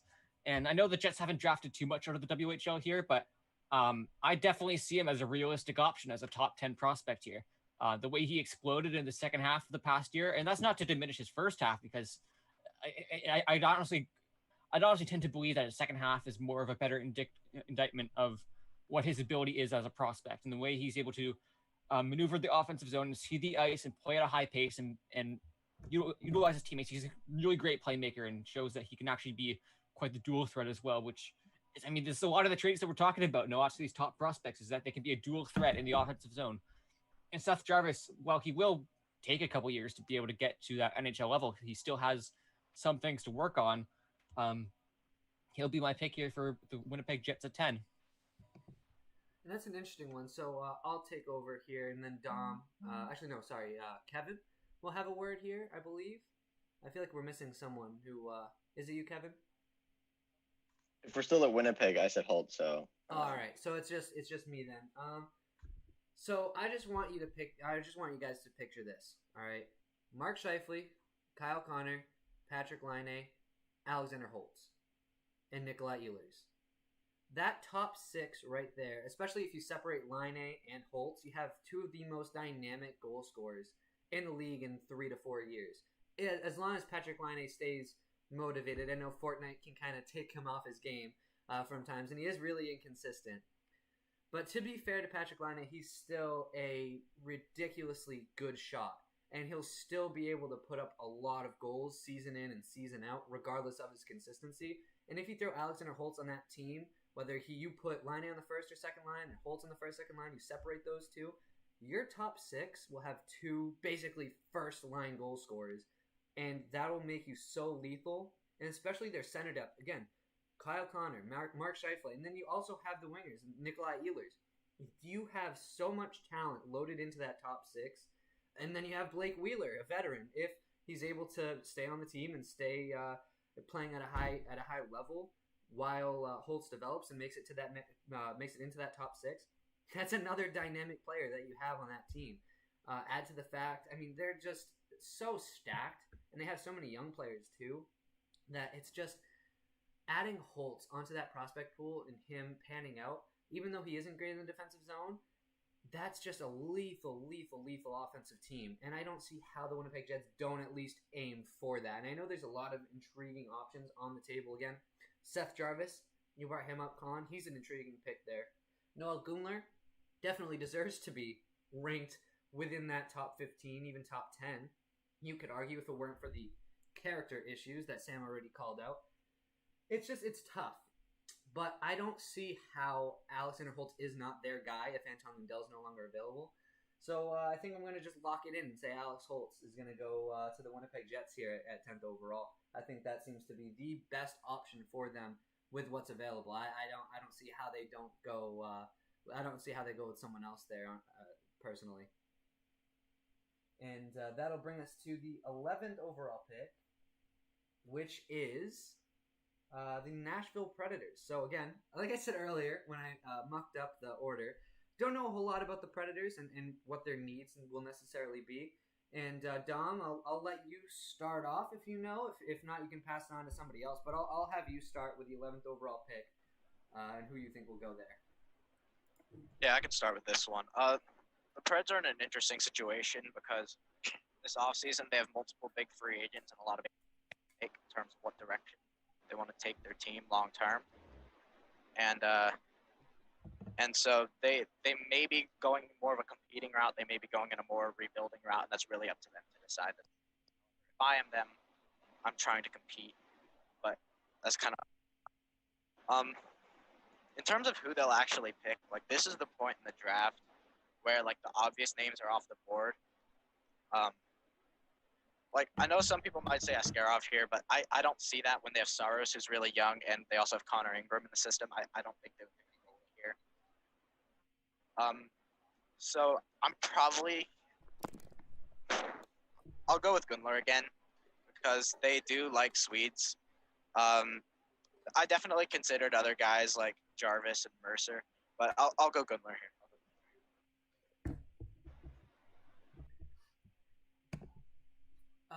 I'll have Colin follow that up. Who do you think the Nashville Predators take here? And I'm going to try to peek at your expected range here to see where we are because I'm familiar with the prospects, but at this point it definitely gets very rangy and you can go a whole lot of different ways. But who do you think is going to go to 11th to Nashville? Yeah, so I got the sheet up too, and there's really the only guy left actually whose expected range is in that or 11th spot. We have Askarov, who's 9 to 14 is his range. Then you have a few guys there as well, Jarvis, Quinn, and Gunler. I'm going to go with Seth Jarvis here again. I feel like he's a safe pick to go pretty high in this draft, given how his second half of the season went and that he got the exposure from being in the CHL.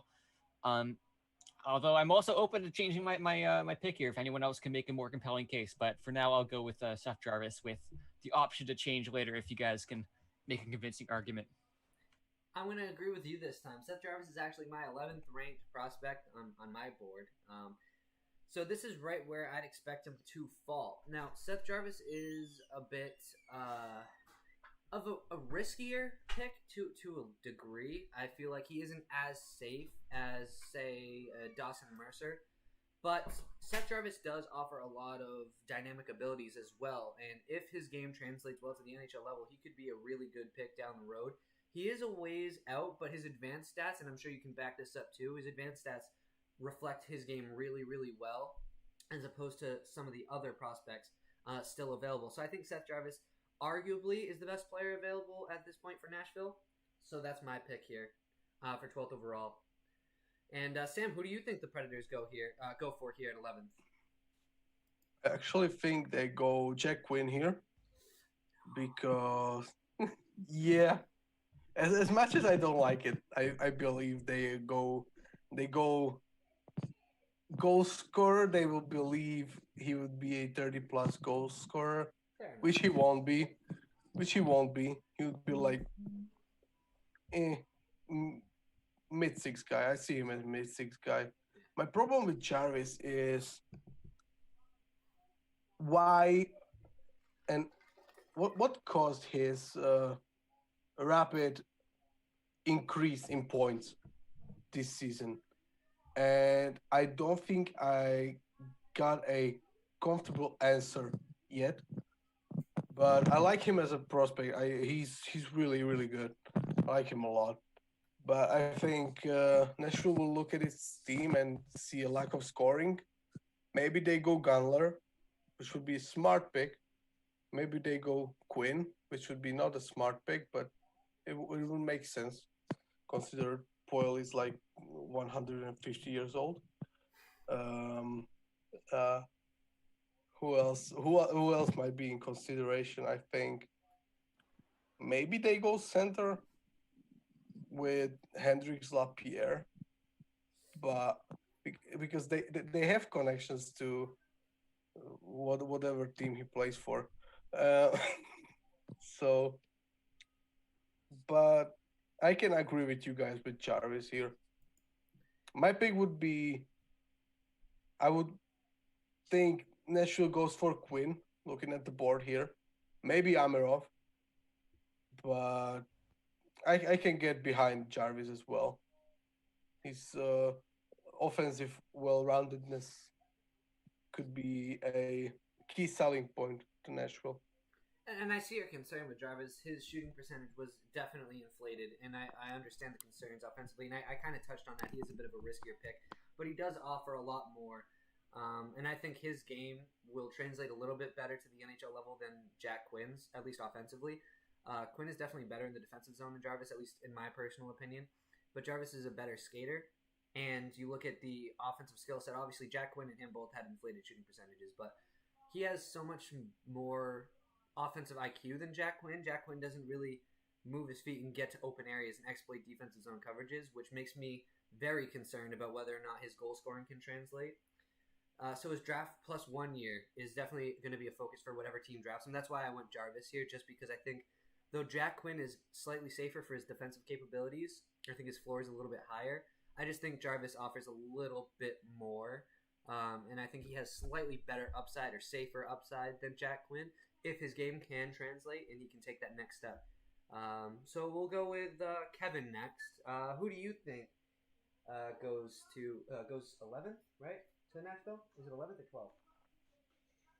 Yeah, 11th.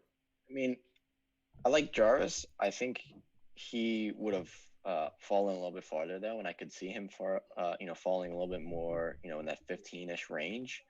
But I happen to agree with Sam here. I think it's going to be Jack Quinn.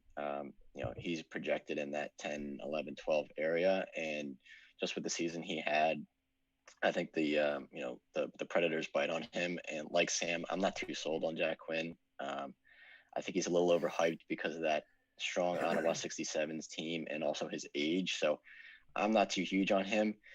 And for whatever reason, I just have a weird feeling. I could also see Braden Schneider going here. I don't know why, but I could see it. It's just, I don't know. It's a feeling. I think they could, Nashville, maybe they bite on a defenseman like that, give him some time to develop, and then, get him into the system. But I think it'll be Quinn. Fair enough. So, Dom, it is 2 votes for Quinn, 2 votes for Jarvis. you are the deciding factor for this selection. What is your and you might throw a wrench in things and go with someone completely different, but what's your case for either both guys or whatever player you think should go 11? Sorry. Yeah, so I mean, I'm saying Gunler, but if we're deciding between these two in terms of who would make the most sense for Nashville, it is an interesting discussion to have, but I think in terms of where they want to go long term, in terms of what they may need as a player, I think Jarvis is honestly the better fit. Just because I think, like as you were saying, Jarvis is a little bit higher upside, and the Preds are definitely looking for high-end forward talent. So, to me, yeah, I think they'd probably go Seth Jarvis. I mean, I'm not too sold on Jarvis or Quinn. I'm a little more sold on Jarvis, but yeah, I think the Preds would probably go Jarvis here between those two players. All right, and now that brings us to the 12th overall pick. The Florida Panthers own the 12th overall pick. And again, just like with the Sabres, keep in mind this team is horribly managed and is prone to making a lot of mistakes. So, I will start with Kevin this time. Kevin, who do you think the Florida Panthers are going to select at 12th overall, and why will it be Rodion Amirov? Now I'm actually going to follow up with my Braden Schneider pitch. I think they could use another defenseman.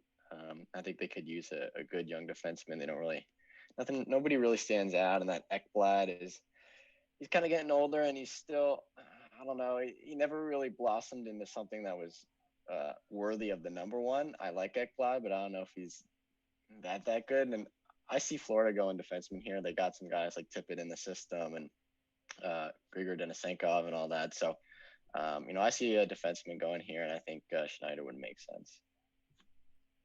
Fair enough. That is a very Florida pick to make there. Dom, you live or used to live close by the Florida Panthers down in Florida, down south there. You have some familiarity with the whole team down there. Obviously, you're a Tampa fan, but you have some familiarity there. I think you can kind of go more in depth than some of us might be able to. Who do you think the Florida Panthers take at 12th overall? So for the Panthers, Yeah. He's in his car because it's hot. It's hot in here.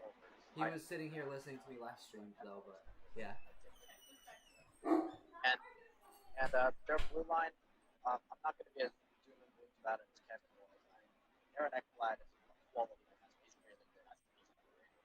And then they've got Mackenzie Weegar, who's very good at it.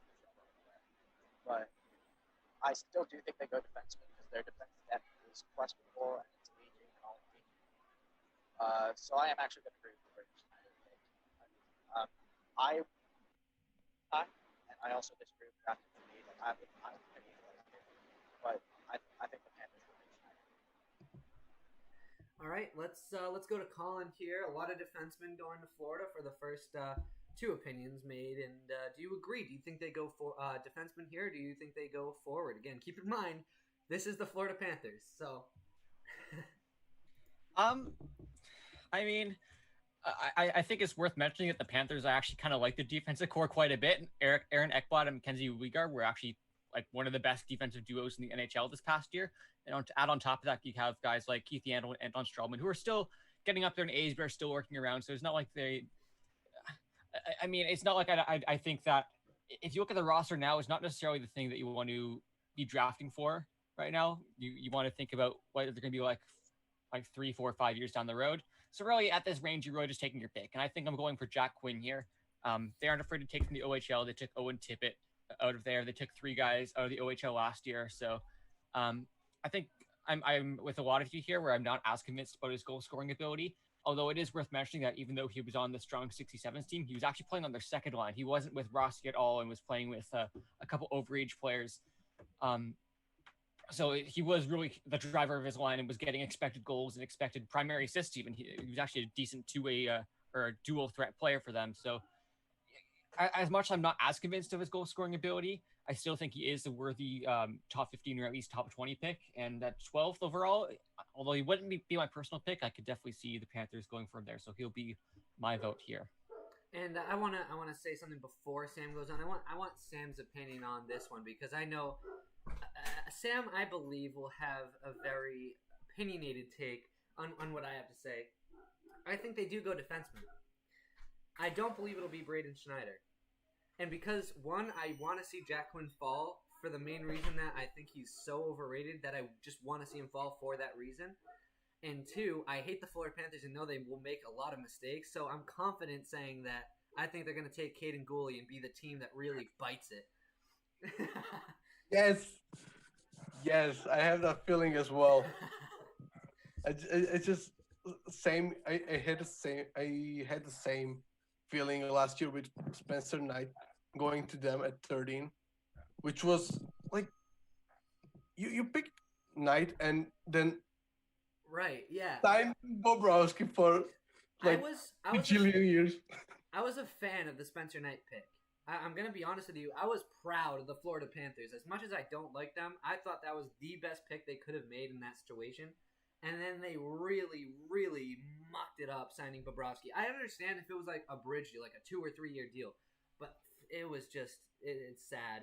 That's just how bad the Florida Panthers are run. It's just that simple. But I'll let you continue with your reasoning behind the goalie pick. I think they will go mostly to Joel Kenneville, who would like himself a rugged, big, defensively capable defenseman. No. I believe he will convince them to pick Caden Gooley. As much as I hate the pick, because Gooley is like for me, his only strength is maybe his skating. Offensively, I don't think his game translates well because because I don't think he's gonna translate well.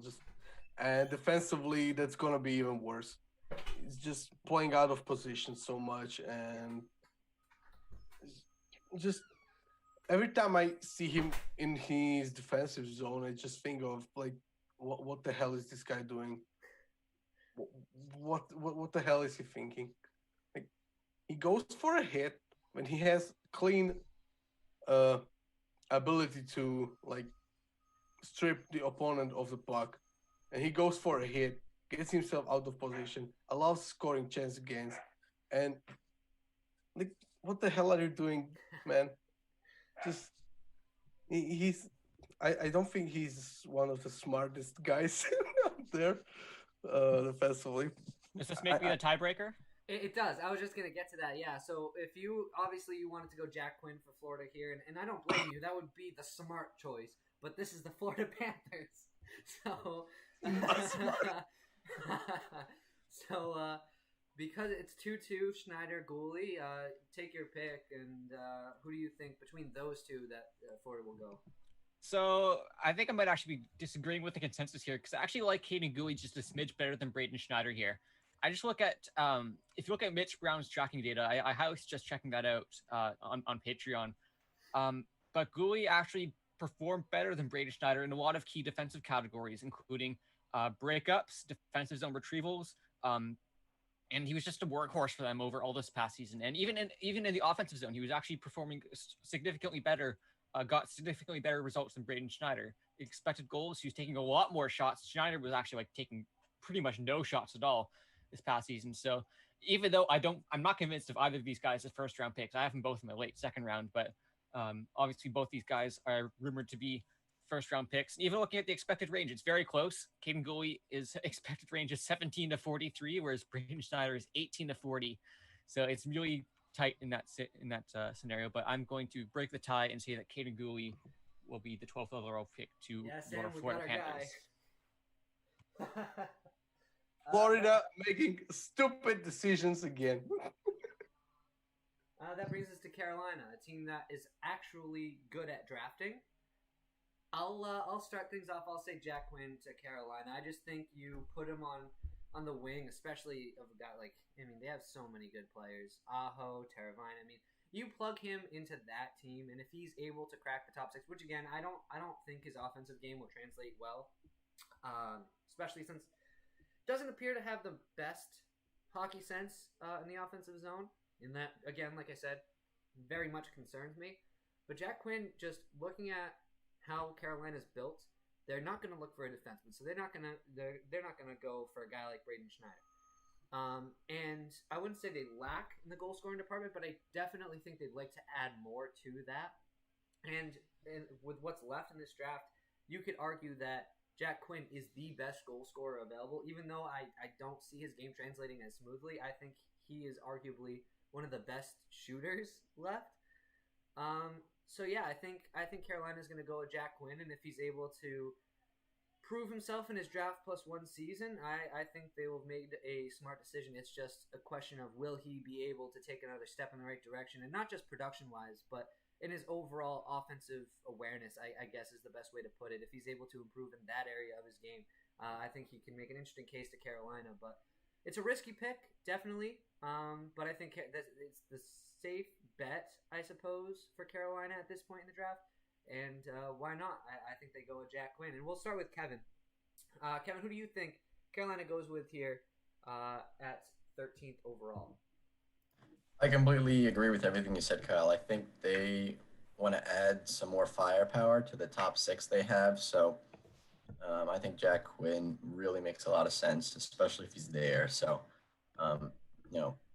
like we mentioned, I'm not too high on Jack Quinn, but I definitely see him as a realistic option here, and that's I think that's what Carolina would do if given the option here. And I'll pass this one over to Colin. Who do you think the Carolina Hurricanes take here at 13? So I've been referencing the expected range sheet a lot, and if you're looking back at last year's draft, Carolina far and away had the most quote-unquote steals in terms of they got the best value from the consolidated rankings to what they actually picked. So if I'm just going with the top pick here, it would actually be Askarov. Although, even though that might be a potential possibility for the Hurricanes, I don't know. For some reason, I just keep thinking that Askarov might fall a bit further than that. So next guy on the board is Jack Quinn. I mentioned him a couple of times now, and I'm just going to agree that for all those same reasons, adding a bit more firepower. No, Gunler could actually be put in the same conversation too, because I actually like him a bit better too. But yeah, let's just go with Jack Quinn here. That'll be my pick. I'll pass this one over to Dom. Dom, who do you think Carolina takes with the Toronto Maple Leafs first round pick at 13th overall? Just wanted to add that, Sam. I'm sorry, just digging the dagger deeper in. But who do you think, Dom? Yeah, so Carolina is actually my second favorite team, so I follow them quite a bit. And in terms of them, they have a really insanely deep prospect, which means picking another guy is just going to be okay.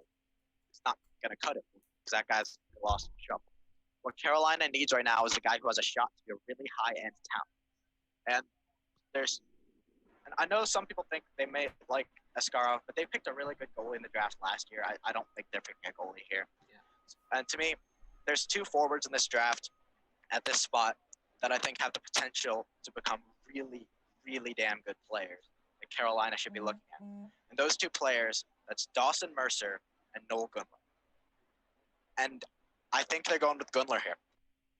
I think Gunler's scoring upside with his shot and with his tools and his skill set, people are going to call him a risk or whatever, but his upside has got to be higher than someone like Jack Quinn, if you ask me. Yeah. So I think the Hurricanes go with Gunler. And that's a good point. You may have swayed some of the guys that have talked, but I'll pass it on to Sam. If Sam votes Jack Quinn here, that's going to be the pick. If he votes Gunler, it can spark I have no problem with Jack Quinn here for Carolina. I personally think he is not going to be their pick. I think they're going to go with Jacob Perreault for his upside. I have Jacob Perreault 12th overall on my final board, which is really higher than most of the guys. Yeah. I think his goal scoring is better than Quinn, and obviously defensive game is questionable at very least, but I think he will figure it out in Carolina's system. Also, connection to Jamison Reese, who they picked last year. He's I don't know if he was a line mate with him. I saw him play with him a couple of times. Not sure if they are line mates or not. Uh, don't quote me on that. So yeah, I think I'm fine with Jack Quinn there. Obviously, I think he's overrated a bit, but realistically, I think Carolina goes Jack Quinn here. Could be the pick. Yeah. So Jack Quinn is the guy that I have locked in because the majority decided to go with Jack Quinn, which brings us to pick number 14. And now, before we get into pick number 14, we're going to round out the top 15, and then each of us are going to find a prospect that hasn't been selected yet and kind of discuss where they could potentially fall and break down their game. So be prepared for that if you want to find a guy that's still yet to be picked. A guy like you just mentioned, Jacob Perreault, you could go in depth on his game a little bit more, Sam.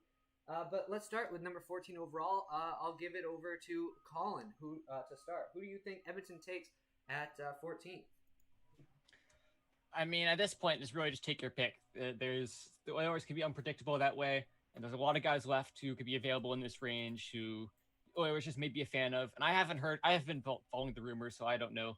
But I also feel like Askarov's been sitting on the board for a little bit here, and it's time that we start throwing his name out a bit more. I've just been looking at the Oilers prospect pool, and they don't really have any goalie of the future type prospect in there that they're really counting on at this point. Stuart Skinner is, I mean, I can't say I've been following too closely. Let's see, Stuart Skinner. He doesn't have that great of upside. That was just a joke. I know a lot of Oilers fans were very hyped up about Stuart Skinner for a few years, but yeah, I don't know. He's no Askarov. That's all I'll say there. So Oilers, I'll go with Askarov here. If we're just trying to get into the GM's mind, just kind of impossible with the Oilers anyway. So.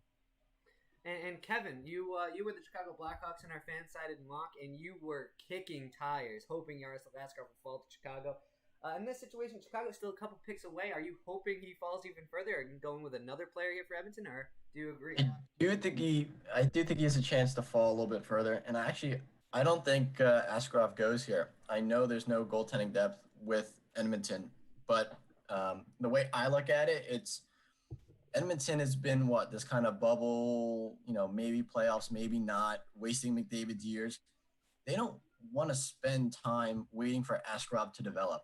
I see them going out and getting a goaltender, within the near future. I think there's going to be a lot of changes to maybe get this team to be a little bit more better in the playoffs, to get them, to where many fans think they should be, and trying not to waste as many years as they already have on McDavid. So I don't think they go goaltender here. I don't think they have the patience for it. And I think they just want to continue to add to that top six, give, maybe somebody else on Eichel's line, or McDavid's line, instead of maybe RNH or whatever the case is there. So I think they're going to add top six. I think Ronan Amarov would be a nice fit here. Good two-way guy. He can, drive the middle of the ice, decent skating, and he's a smart player. I think he'd be a good complement, on that first line with McDavid, or even with Draisaitl as well. So I think they're going to go with, a forward here. I think Mercer's also an option if he's still on the board, as well as Gunler could be an option here. But I think, Amarov would be a good fit for Edmonton. But at the end of the day, I could see them going for Askarov, but, I think that forward would be more beneficial to them, at this stage of where they are as an organization. So. And that's a really good point. Like you said, they don't want to waste Connor McDavid's years any more than they already have. So yeah, I agree with that. They might not have the patience to go with the goalie, and that's why I agree with you here with your pick of Rodion Amirov. I think he could definitely add to that top six and give McDavid another legitimate teammate to kind of help, or Leon Draisaitl, depending on what line they decide to throw him on there at 5v5. But I think he could absolutely be a really good help for the Oilers in 3 to 4 years if he's able to make that jump in time, and if he's able to make that jump at all. Amirov is definitely an intriguing option there for the Oilers, and that's why I think I'll go with him. I'll pass this on to Dom. Dom, who do you think at 14th overall the Edmonton Oilers will take? I mean, there's still a lot of guys on the board. You've talked about Gunler a lot. You've talked about Mercer a few times as well, and there's a lot of options here at 14 for the Oilers. So who do you think they should take? Yeah, so with the Oilers, I think they've actually found themselves one line that they're going to stick with long term. Not a McDavid line, but John Draisaitl. Draisaitl's line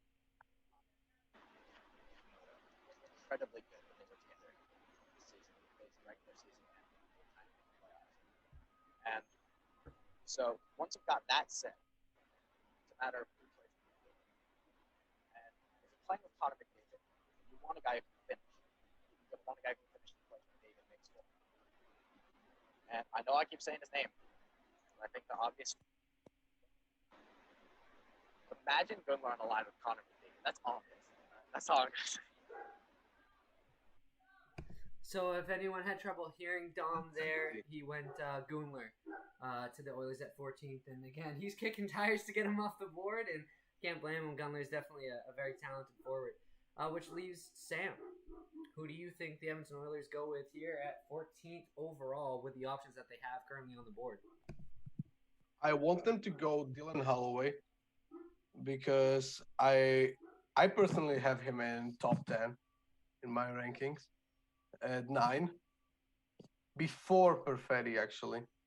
So yeah, and also his well-roundedness would really help settle Edmonton's top 6 defensively, while also providing a scoring punch, physicality, and also playmaking abilities.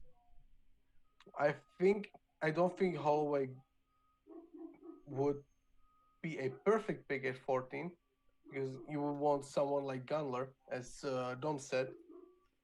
He's just insane potential. But I think from what I've heard, Gunler is falling to like 20s, 30s also I heard. So possibly. I hope they pick Holloway.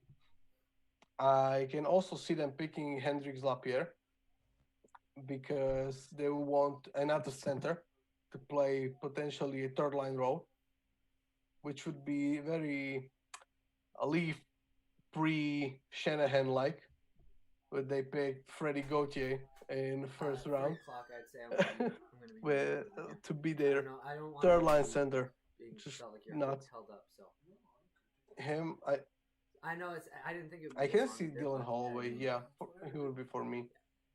Not sure who the consensus here is. If So Amirov has 2 votes right now. Gunler I has think 1 that would as be, well. I think that would be a solid pick. So I can agree on that one. So Amirov at 14. Yeah. I will vouch for Holloway, but I can get behind Amaro as well. Well, I think you can vouch for Dylan Holloway at 15 overall when you look at the team that's picking. That's the Pittsburgh Penguins. I'll let you start since you talked about Holloway a little bit. You also talked about Jacob Perreault. Both those guys could be a solid fit there. And neither of those guys I think would go to Penguins. I think Penguins have Hendrix Lapierre written all over them. It's just getting that third line center like they really mean it, with potential to be actually something more than third line center once Malkin, Crosby are gone. And he has that potential to develop into top 6 center. Whether he will get there is, I don't think so, but I think they might see that and go, okay, we have a player, French player they picked from QMJHL, I think like 3 or 4 players last draft. So they might continue going in that route. They might also pick Dawson Mercer due to his well-roundedness and also connection to French or the French players they picked before. So I think they either go Mercer or Lapierre here. Very interesting. A lot of hot takes from me today. I love it. So I guess I'll pass it on to Colin. 15th overall, Pittsburgh Penguins. Who do you think they take here? Well, once you get outside the top 10, it's pretty much impossible to give like a mock draft with any kind of degree of confidence here, just because these are players that you're projecting to play for your team in 3, 4, 5 years. I mean, I've kind of mentioned this a few times, but like it's impossible to look at these types of teams and think of what they need when they're talking about drafting for a need, when it's really just going to be another player added to a decent prospect pool. And of course, the Penguins aren't. They're when you look at the prospect pool, you can really fill in spots. They have holes all over essentially. So you can go for any position here. But when I think of the Pittsburgh Penguins brand, I think of wingers that go under the radar until they're suddenly extremely good, and you're like, what? Where did this guy come from? And to me, nobody embodies that more in this draft than Jan Misak. He is a guy that has gone under the radar on a lot of lists, it seems, this past year. And while I know he plays he does play a bit of a flawed game in some aspects. He has definitely a few areas that he can improve in. If there's one guy who goes under the radar as a prospect for the next 3 years before suddenly breaking out onto the Penguins roster, playing alongside Crosby or Malkin or whoever, I see that as Jan Misak, as he could be that guy. So he'll be my pick here. We may end up in a situation, I don't know, where we get 5 different picks here, because it's just that kind of that's what happens in these types of mock drafts. But I'll be interested to hear what everyone else's cases are here. I think that's exactly the route we're taking, Colin, because I have a guy in mind that hasn't been mentioned yet, but I will pass it along to Dom, because I do have a feeling he's going to go with a familiar somebody named Noel Gunler. Dom. Well, I wouldn't be so sure about that, because the thing with the Penguins wingers is they already have a lot of guys who are really goal scorers. I don't really see them drafting another goal scoring winger. I think they'd want a winger who's more of an all-around super skilled player. And that's why I'm going to give them Dawson Mercer here. I don't know why, but I feel like Dawson Mercer would be a great fit on Pittsburgh. I feel like he would probably fit really well in line with Malkin. And Kevin, who do you think Pittsburgh goes with here at 15th overall? Yeah, I think they actually kind of change things up a bit. I think they go with Connor Zary.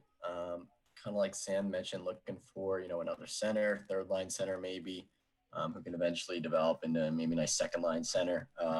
Smart guy, good two-way game, strong, and he's also a little bit older. So, he's got that potential to be ready before some of the other prospects. And with Pittsburgh and their window closing very fast, maybe 2 more years, maybe Zari's ready by then. He could, step in and make an impact. Which is something Pittsburgh will be looking for before, Crosby, Malkin's time is up. And so I think a center makes sense here. And I think Zari, because of his age and his two-way game, would be a good pick. And the sooner he gets in that third line, maybe fourth line role, he could help out the Penguins in their closing window. So I like Zari. I'll add in here that we've discussed a lot of older players here. There's Noah Gungler is actually an older player here too. Dawson Mercer as well is an older player too, with Holloway. Jan Misak right there. He's one of the younger guys in the draft. Fair enough. I believe that I'm the deciding factor here because it's gone 4 different ways. My guy was mentioned, and I think I'm gonna stick with my gut here. So Dom, I'm actually on your side. I think Dawson Mercer. When you think about a guy that fits onto Pittsburgh's lineup, obviously last year they went Sam Poulin. It's an interesting draft, especially because you don't expect Pittsburgh to have a top 15 pick. It's like a wild year. But if they have that top 15 pick, they're going to go for a guy that they're confident in and that's a fit for them. And to me, Dawson Mercer just jumps out to me as a Pittsburgh Penguins fit.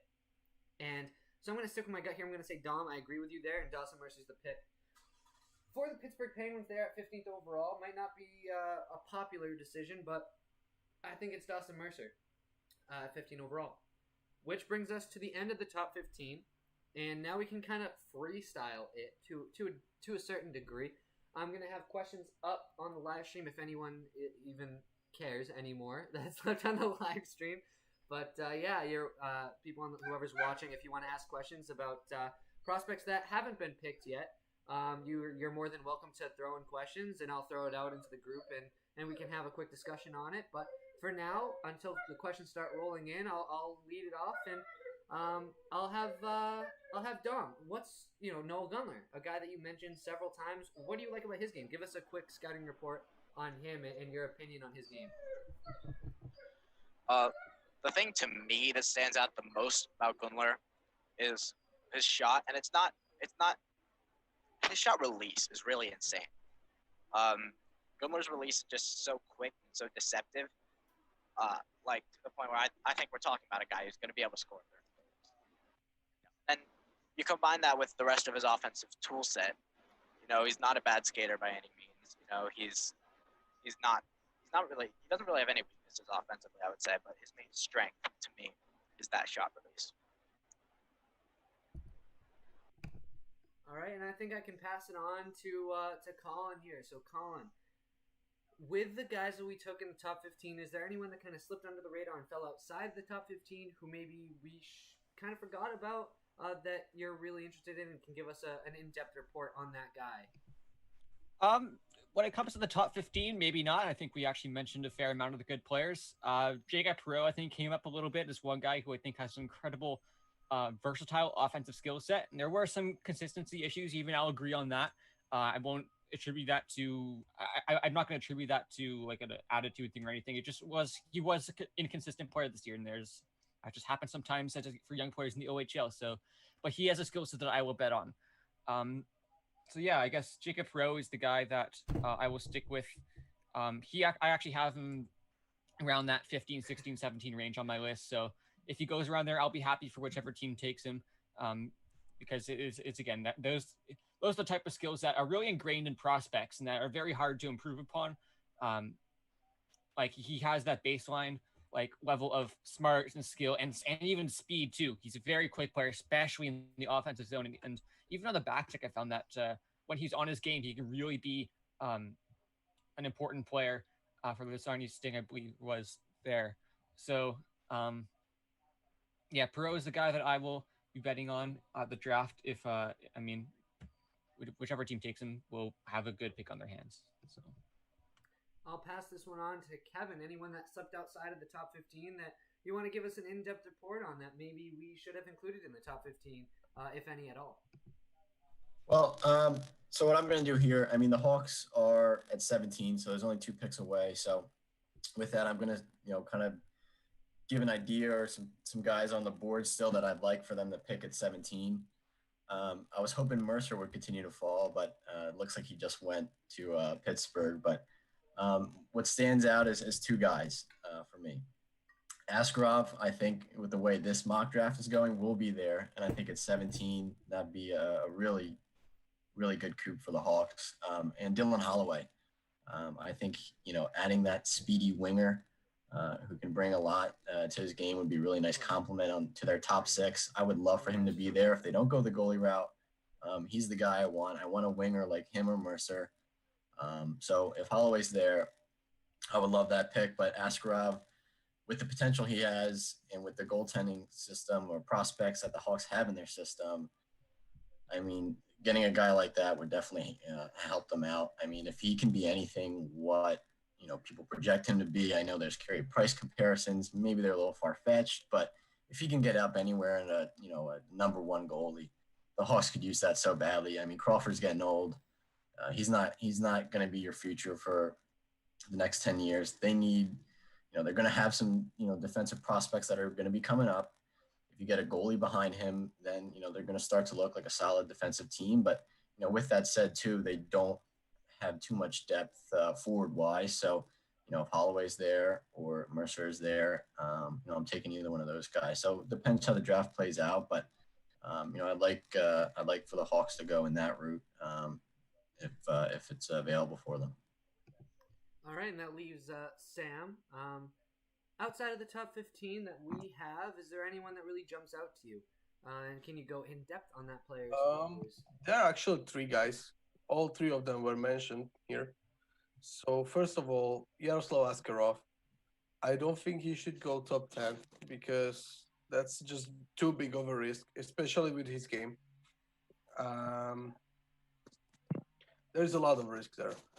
He's a great goalie, greatly talented, but if he doesn't figure it out on the next level in KHL, for example, in next 3 years, and he falls somehow, I don't see him falling like or flat on his face and just not developing into anything. But if he does, that's a that that's a big waste of pick in top 15 or top 10 especially. But I can see him. I can see why teams would want him in top 10. So Askarov is one name. If he's available for Chicago at 17, that would be awesome for them. That's a great pick. I don't think you can argue with any forward available or defenseman available to go to not go Askarov route. It's just too much potential there. And second name, Dylan Holloway, is just perfect complementary winger for top 6 role. I don't see him being a center going forward. I see him being a winger, pure winger, somebody like Chris Kreider, but with higher offensive upside. Um, I like his game a lot. He has he's like this. Each year they talk about who is the Swiss knife of the draft. Craig Button loves to talk about it. I think this year it's Holloway, who is that Swiss knife. It's just he can do anything. He can PK. He can be on the power play. He can score. He can make plays. He can play center if you really need to. I wouldn't necessarily go to him as a number one option at center on any line, but he can jump in. And the third guy, obviously, as Colin mentioned, Jacob Perreault here, who has tremendous offensive upside. It's just I can see a 30, 35 goal scorer written all over him. His defensive game lacks a lot. Like let's be clear on that one. I'm not I would not try to hide it or something. It'd be stupid. But also, I don't think it's gonna be an issue going forward, depending on the team, of course. If he goes to like I don't know Ottawa, that would be great, or something like that. I hope he goes top 15 to just prove that he really is a valuable pick there. His offensive game is just very dynamic. His effectiveness in the offensive zone is tremendous, and I believe he's going to be a great goal scorer. And also, he's not just goal scorer, but also can play make and adjust depending on who is his teammate and whatnot.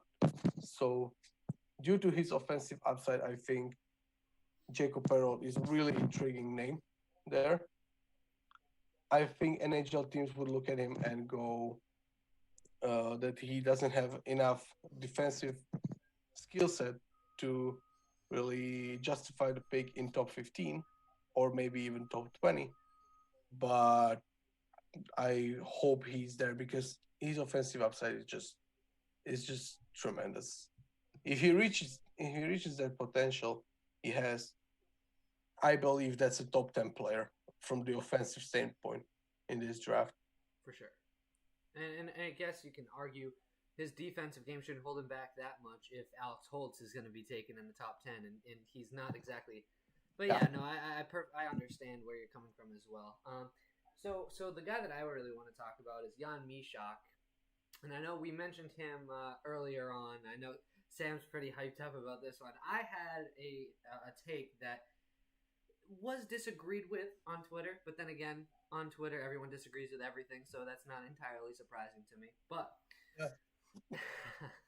I posted an article most recently on Jan Myšak's game, just breaking it down. And in the Czech leagues, Jan Myšak was a very effective, speedy skater. I mean, he took advantage of his skating abilities through and through. And upon watching that, I like watching as much film as I can. I can watch. Obviously, for me, time is a bit of an issue, and that's why, I'm sure Sam has a lot more watch time on a lot of the European prospects than I do. So his word is in my opinion, definitely above mine. So if you feel free to disagree with anything I say, because I'm sure you've seen a lot more than me. But in the Czech leagues, Jan Mysak was just really pushing himself. He was moving his feet constantly. He was winning puck races consistently. He was just burning defenders wide constantly as well. He was one of the fastest skaters playing in the Czech leagues, in my opinion. And like I said, I saw him winning a lot of races and generating a lot of breakaways. And he did that at the OHL level too, but not at the same rate. And it kind of concerns me. Now, I like Jan Mysak's game. He's a very deceptive shooter, very hot, powerful, accurate shot. He's definitely a sniper if he makes it to the next level. The concern that I have, though, is he seemed like he lacked confidence when he came over to the smaller ice surfaces, especially in his skating ability. He didn't have that same room. You look at big ice surfaces, and he had a lot more room to work with. Just seemed like he was a lot more confident in his ability to move his feet and win puck races. When he came over to the OHL, smaller ice surface, not a whole lot of room, it didn't seem like he was really pushing himself. And it could just be that I had a handful of games that didn't show his true skill set. But it was very disappointing watching that transition, and it just seemed like he was a step slower in the OHL than he was in the Czech leagues. And it was kind of upsetting. But his defensive game, it transferred smoothly.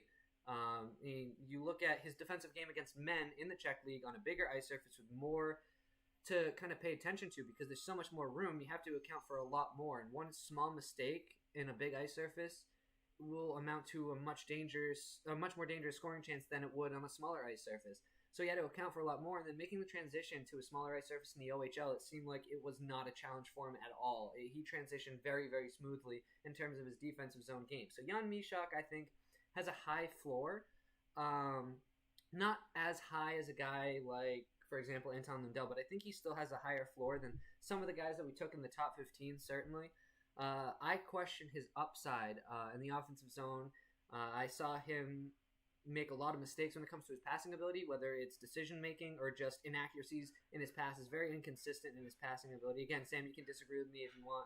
I just saw him screw up a lot, especially he'll catch a pass to break out of the zone, and he'll pause for a whole second, pick his head up, find someone, and just wind up and fire a pass. But he looked the pass the whole way, and it's so easy for a defenseman to read that.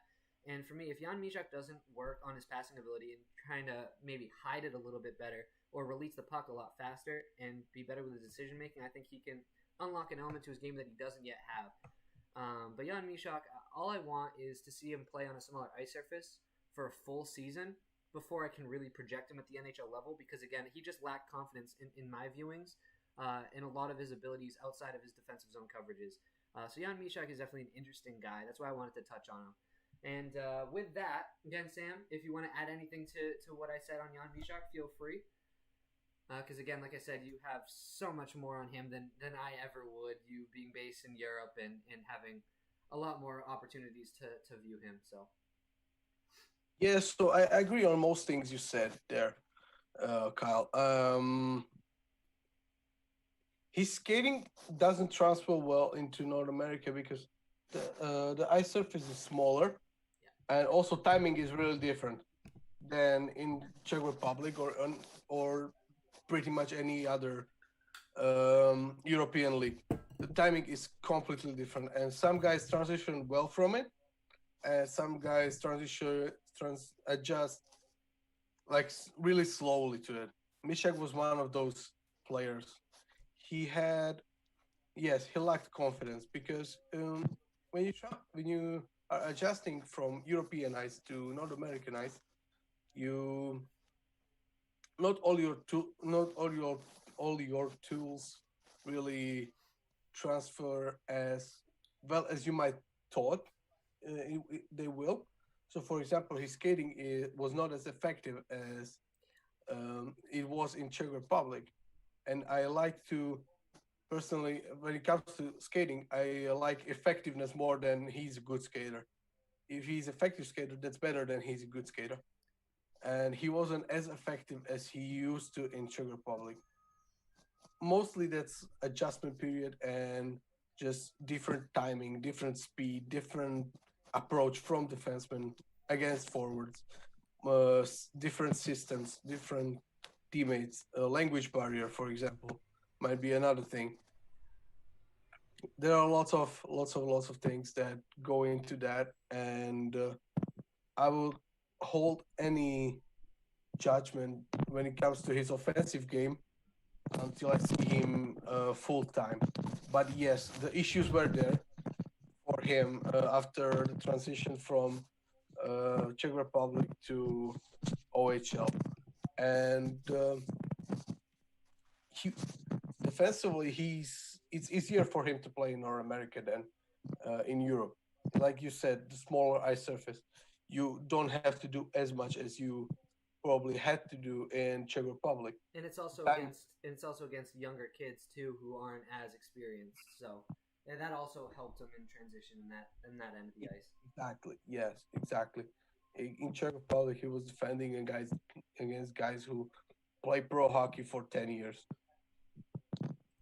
So I guess moving on from the Jan Mishak discussion among the other guys that we brought up, we can talk about guys who may not even be ranked inside the first 2 rounds and talk about some sleepers that we have. Obviously, you guys know who I'm going to be bringing up when it comes to me, but I'll start with Kevin this time. So, Kevin, do you have any sleepers in this draft that you'd love to target in the second round or third round and beyond? Yeah, I mean, there's some guys who I think seems like they're second round, kind of early, maybe towards the middle second round. 3 guys I kind of like. I like Vasily Ponomarov. Might have butchered that name, but I like him. I think he'll fall a little bit more than people might expect. Also like Thomas Bordeleau. And I think he's a good offensive player, and I think he's got potential to be a first round pick very late. And lastly, I like Lucas Reichel. I think, it's at certain points he was kind of dubbed in that first round, but it seems like he's kind of going to be a second round pick, and I think you might be able to get a little bit of a steal out of him if you can get him kind of in that late or early mid second round. So those kind of guys that I've looked at, targeted, but I know there's a decent amount of talent in this second round. So there's a lot of guys that could be surprises. And Dom, I know college is starting up, and I don't want to keep you for too long if you have to go to any classes. So I'll let you follow Kevin up in case you're cutting it close to time. Who do you have as a potential sleeper there? All right. Well, I have 2 guys I'll mention here. One of them really shouldn't be a sleeper in the first round anyway, but he might not, and that's kind of ridiculous to me. And that's Marat. I'm not even going to try to pronounce his last name. Marat Kuznetsov is my best guess, but I'll leave it to Sam Yeah. or Colin to try to pronounce that, especially Sam since he's from Europe. So yeah, I can't do it either. Sorry, Marat guys, go ahead. Kuznetsov. Kuznetsov. Yes. Well, him, however you say that. I think there's a real argument that I might even put him top 15. I'm really high on the guy, but in terms of might go in the later round, like I'm talking really late in the draft, but a guy who I am excited about. That's Xavier Simoneau, and this is a guy who went undrafted last year, and I really wanted the Lightning to pick him last year because he's basically the perfect player for the Tampa Bay Lightning. If you look at small French Canadian guy who skates pretty well, and can put up numbers in junior. That's pretty much what the Lightning draft like every single year. And they've turned it into some really good players, like Jonathan Marchessault, Yanni Gourde. We've got ABB coming up. Get the picture with those Lightning guys. And he's a guy who I think could be the next Yanni Gourde. I think we could be looking at potential steal like that. All right, and Sam, who do you have as potential sleeper in this draft class? And if it's Dmitry Ovchinnikov, I completely understand. Actually, he might be one of them, but he's not gonna be my pick. I would go for Artyom Galimov. He's triple overager. I don't think he's getting drafted this year because he just signed 3-year extension that will keep him in Kazan for until he's 24 or 25 years old. So I don't believe he's gonna get drafted, but I think he has potential to be next Ilya Mikheyev or Artemi Panarin potentially. His offensive skill set is just amazing, You haven't watched and one his minute. defensive game is not bad at all. He's really good, really developed. Since I mean, Russians don't develop defense really well. Look at their blue lines past couple of years. But honestly, I think he might be a good pick late, really late.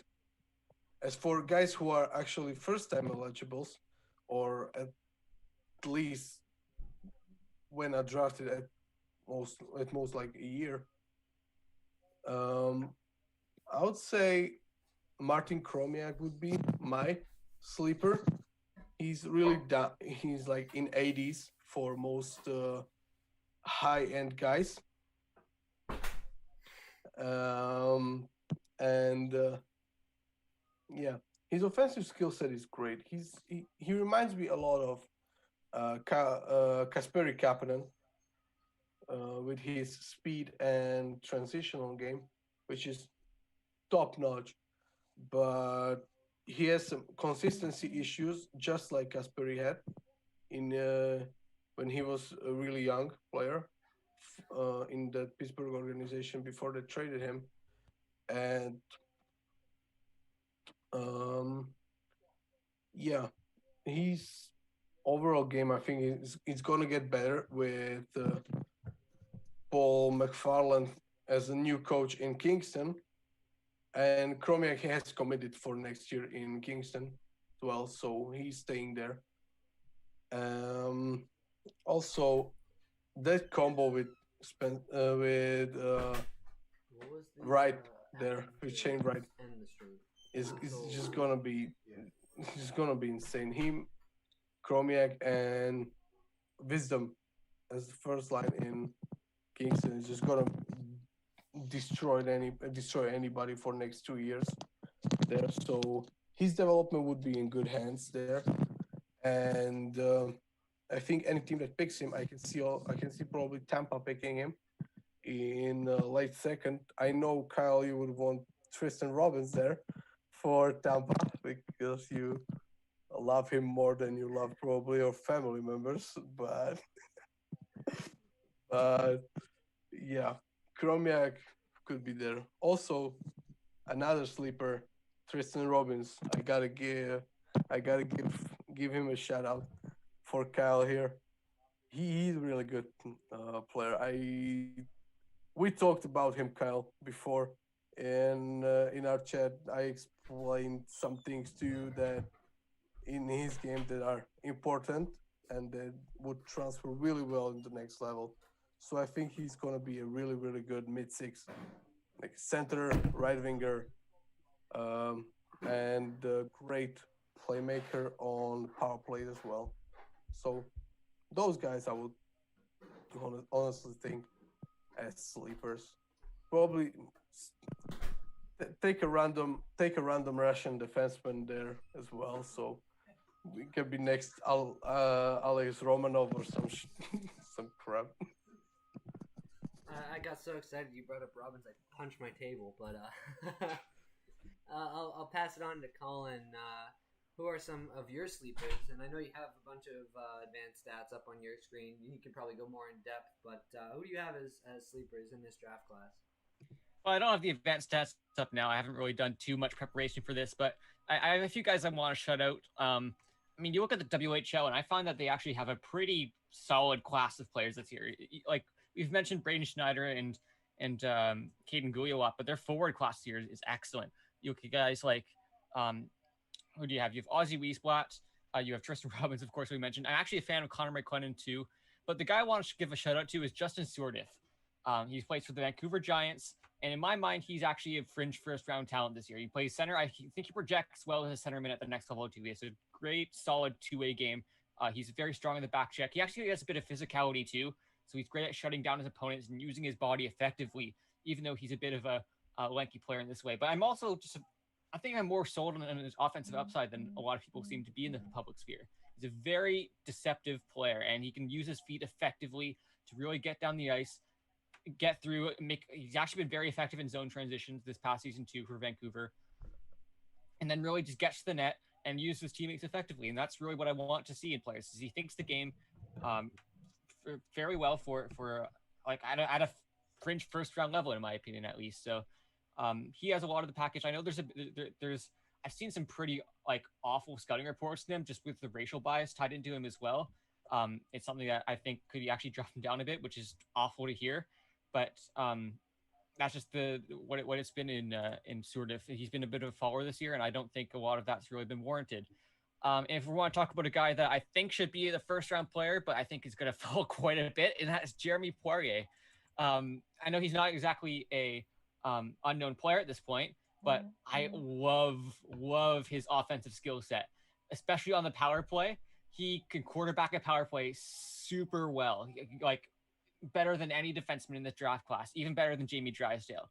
And some of the metrics he put up on in the QMJHL this year were like really, really up there, like almost Ryan Merkley levels in his draft year. And I know Ryan Merkley fell a lot of this for a lot of the same reasons, for defensive liability, but I don't knock players all that much for defensive play. I know Poirier was like on a whole other level when it comes to his defensive playing, made some pretty questionable decisions, and there's some pretty bad highlights out there. But defense is something that can be improved on, and offense is very ingrained and is an ingrained talent in these players. And if Poirier has that, that's exactly the type of skill that I want to be betting on my players. And if you hit on that, you have a number one defenseman without a doubt in Jeremy Poirier, who could really quarterback your team for a decade plus. You can stop me whenever, because I actually have a few more players here. VT Metna and Daniel Gushin, both two dynamic players who could, I think, deserve first round consideration. Brandon Coe is a guy who who I could see going like in the early second round, but for some reason, a lot of public lists I've seen him in the mid second, late second, even third, fourth rounds. He has a good size, so I could see that some teams really being drawn to that, but also tied into that is, I mean, he was over a point per game player in the OHL this past year, or at least pretty close. So I don't have the stats up, but he can really work the puck and utilize his teammates effectively. And again, it's that offensive skill set that I really am sold on with prospects. If we want to go for some deep cuts here, I have a few listed. Just let me get them up. Two overagers I'm sold on. One is Alex Cotton. He is, in my mind, the best overager in this draft class. He was on Lethbridge Hurricanes, I believe, and who was the other player on the team that year? I can't remember. It was I can get it up quickly. There's another defenseman on that team who was drafted last year. It was Kalen Addison on the same team last year, who was picked pretty highly last year, and he flat out outplayed Kalen Addison, and he was eligible last year. It's now his second year eligible, but extremely dynamic offensive defenseman again. Obviously, he's an overager, so there's a bit of a late bloomer aspect, but yeah, I'm fully on board the Alex Cotton train. I think that he can be an effective offensive defenseman at the next level. And the other guy for overagers is Benjamin Baumgartner.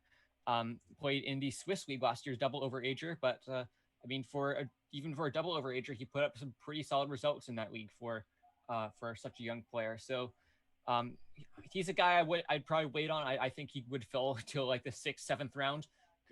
Could maybe even pick him up as a free agent if he even falls outside that. So he's a guy that those are some of my kind of off the board picks. I got more if you want me to go on, but I don't know.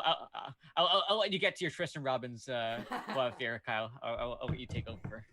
Excuse me. You can keep going for however long you like. Obviously, we have all the time in the world, and you know, I'm hoping people will watch it after it goes up on YouTube in video format. Again, we can promote it once the stream is over. But yeah, like you said, Tristan Robbins love. It's that time. I mean, you guys have heard it several times from me and from Joel Henderson as well. You have a guy, I don't know his real name, but on Twitter, Big Stu 86. I know he's a pretty big guy on Twitter. He's a Tristan Robbins Stan account now. So you've heard it from a few people now. Even Tony Ferrari's jumped in and had a few words on Tristan Robbins too, and he's a pretty big name. Tristan Robbins absolutely should not have ever fallen outside of the first round once the second half of the season got underway because he blew up.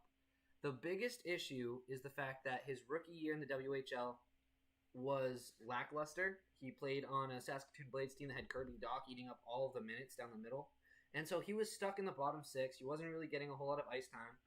And then Kirby Dach obviously graduates. He starts playing up with the Chicago Blackhawks. Kevin, obviously, you have a lot of viewings on him, watching the Blackhawks as a Blackhawk fan. So Kirby Dach is one of those guys that obviously ate up a lot of minutes, and Tristan Robbins really didn't get an opportunity. But after Dach made the jump to the NHL level, deservedly so, Tristan Robbins was given an opportunity to show himself and show everyone what he's got.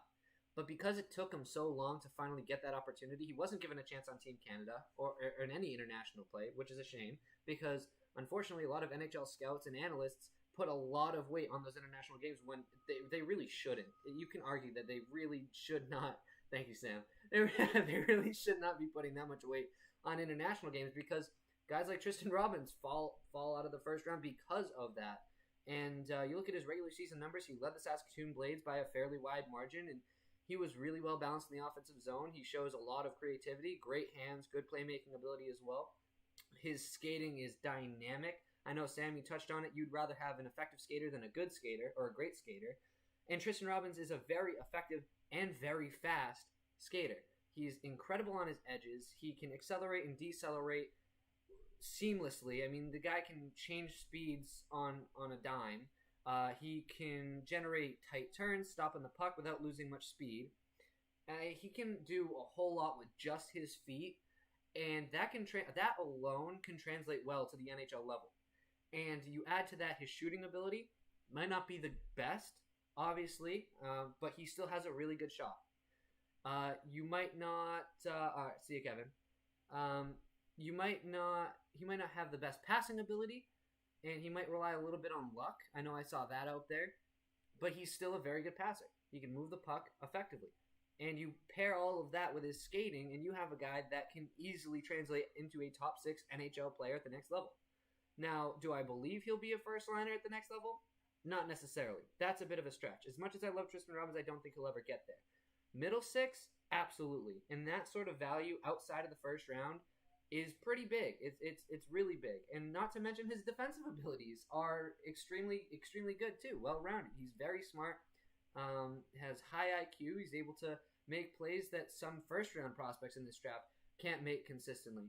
And again, Tristan Robbins absolutely should not be ranked outside of the first round. He should have risen up draft rankings similar to the way that Jack Quinn rose up draft rankings. And I know Jack Quinn produced at a ridiculous rate, higher rate than Robbins, but I feel like he went from being this really, really strong late first-round option to just jumping up into a lot of people's top 10s, while Tristan Robbins has sat in Craig Button's honorable mentions list instead of even being ranked. And that just boggles my mind that a guy with as much skill as Tristan Robbins can't even get outside of the honorable mentions after this great season that he had.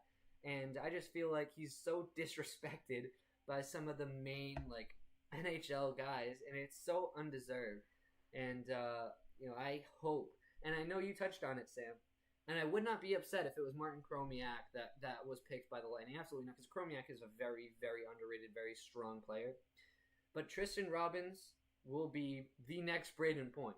Not upside-wise and skill-wise, but stylistically, he's the next Braden Point. Underrated, incredible skater, dynamic skater with offensive capabilities that could be top 6 level, with strong defensive capabilities, just like Braden Point. And if the Lightning get him, imagine Cirelli, Point, Stamkos, Robbins, down the middle, all rotating up and down, sharing minutes, and that is just lethal. And that's why I push so hard for Tristan Robbins to fall to Tampa, because that would be absolutely ridiculous. So ridiculous. Still no Byfield or Raymond, though. I'm teasing. If it was up to me, he'd go first overall. Oh, but we can start wrapping it up now. It's been a little over 2 hours. I don't want to drag it on too long. So, if you have any other guys that haven't been mentioned or any last things that you want to talk about, go right ahead. The spotlight's on you two. I think I'm all right. I think I've mentioned a lot of guys. I mean, I really could go on all day about these about all these players. I mean, there's going to be 217 players drafted this year. We can go in depth on probably each and every one of them. So I think now is a good place to end it. Sam, you have anything else to add? Not really, but I would just add on Tristan Robbins' hype train a little. Those big guys from scouting world like Budden and all the other ones, with they see with Tristan Robbins, they see 5'10", Yeah. and that's it. Yep. And no international games. And no international games. Yeah, they look Exactly. at, they see height, 5'10", that's too short. And then they're like, well, maybe he's played for Team Canada. And they don't see that. And it's like, okay, well, this guy's obviously terrible. So why would we ever want to rank him in the top 50? And it's just not fair. Yeah, exactly. And just, those guys, I mean, that's how it works in NHL, right? You see height, international success. And then you start to break down his game. Yeah, exactly. If I see effective skater. I see great playmaker, goal scoring ability, defensive possibilities, and all that crap. They see 5'10". All right, down the list. Yeah. That's that pretty much. It's not even worth their time if he's short and has no international experience. It's just, and they don't even bother looking into his game, which is sad. But I guess, yeah, we can wrap it up here. Obviously, I love the Robbins love. I could talk all day about Tristan Robbins if I really wanted to, but I think we've gone on long enough.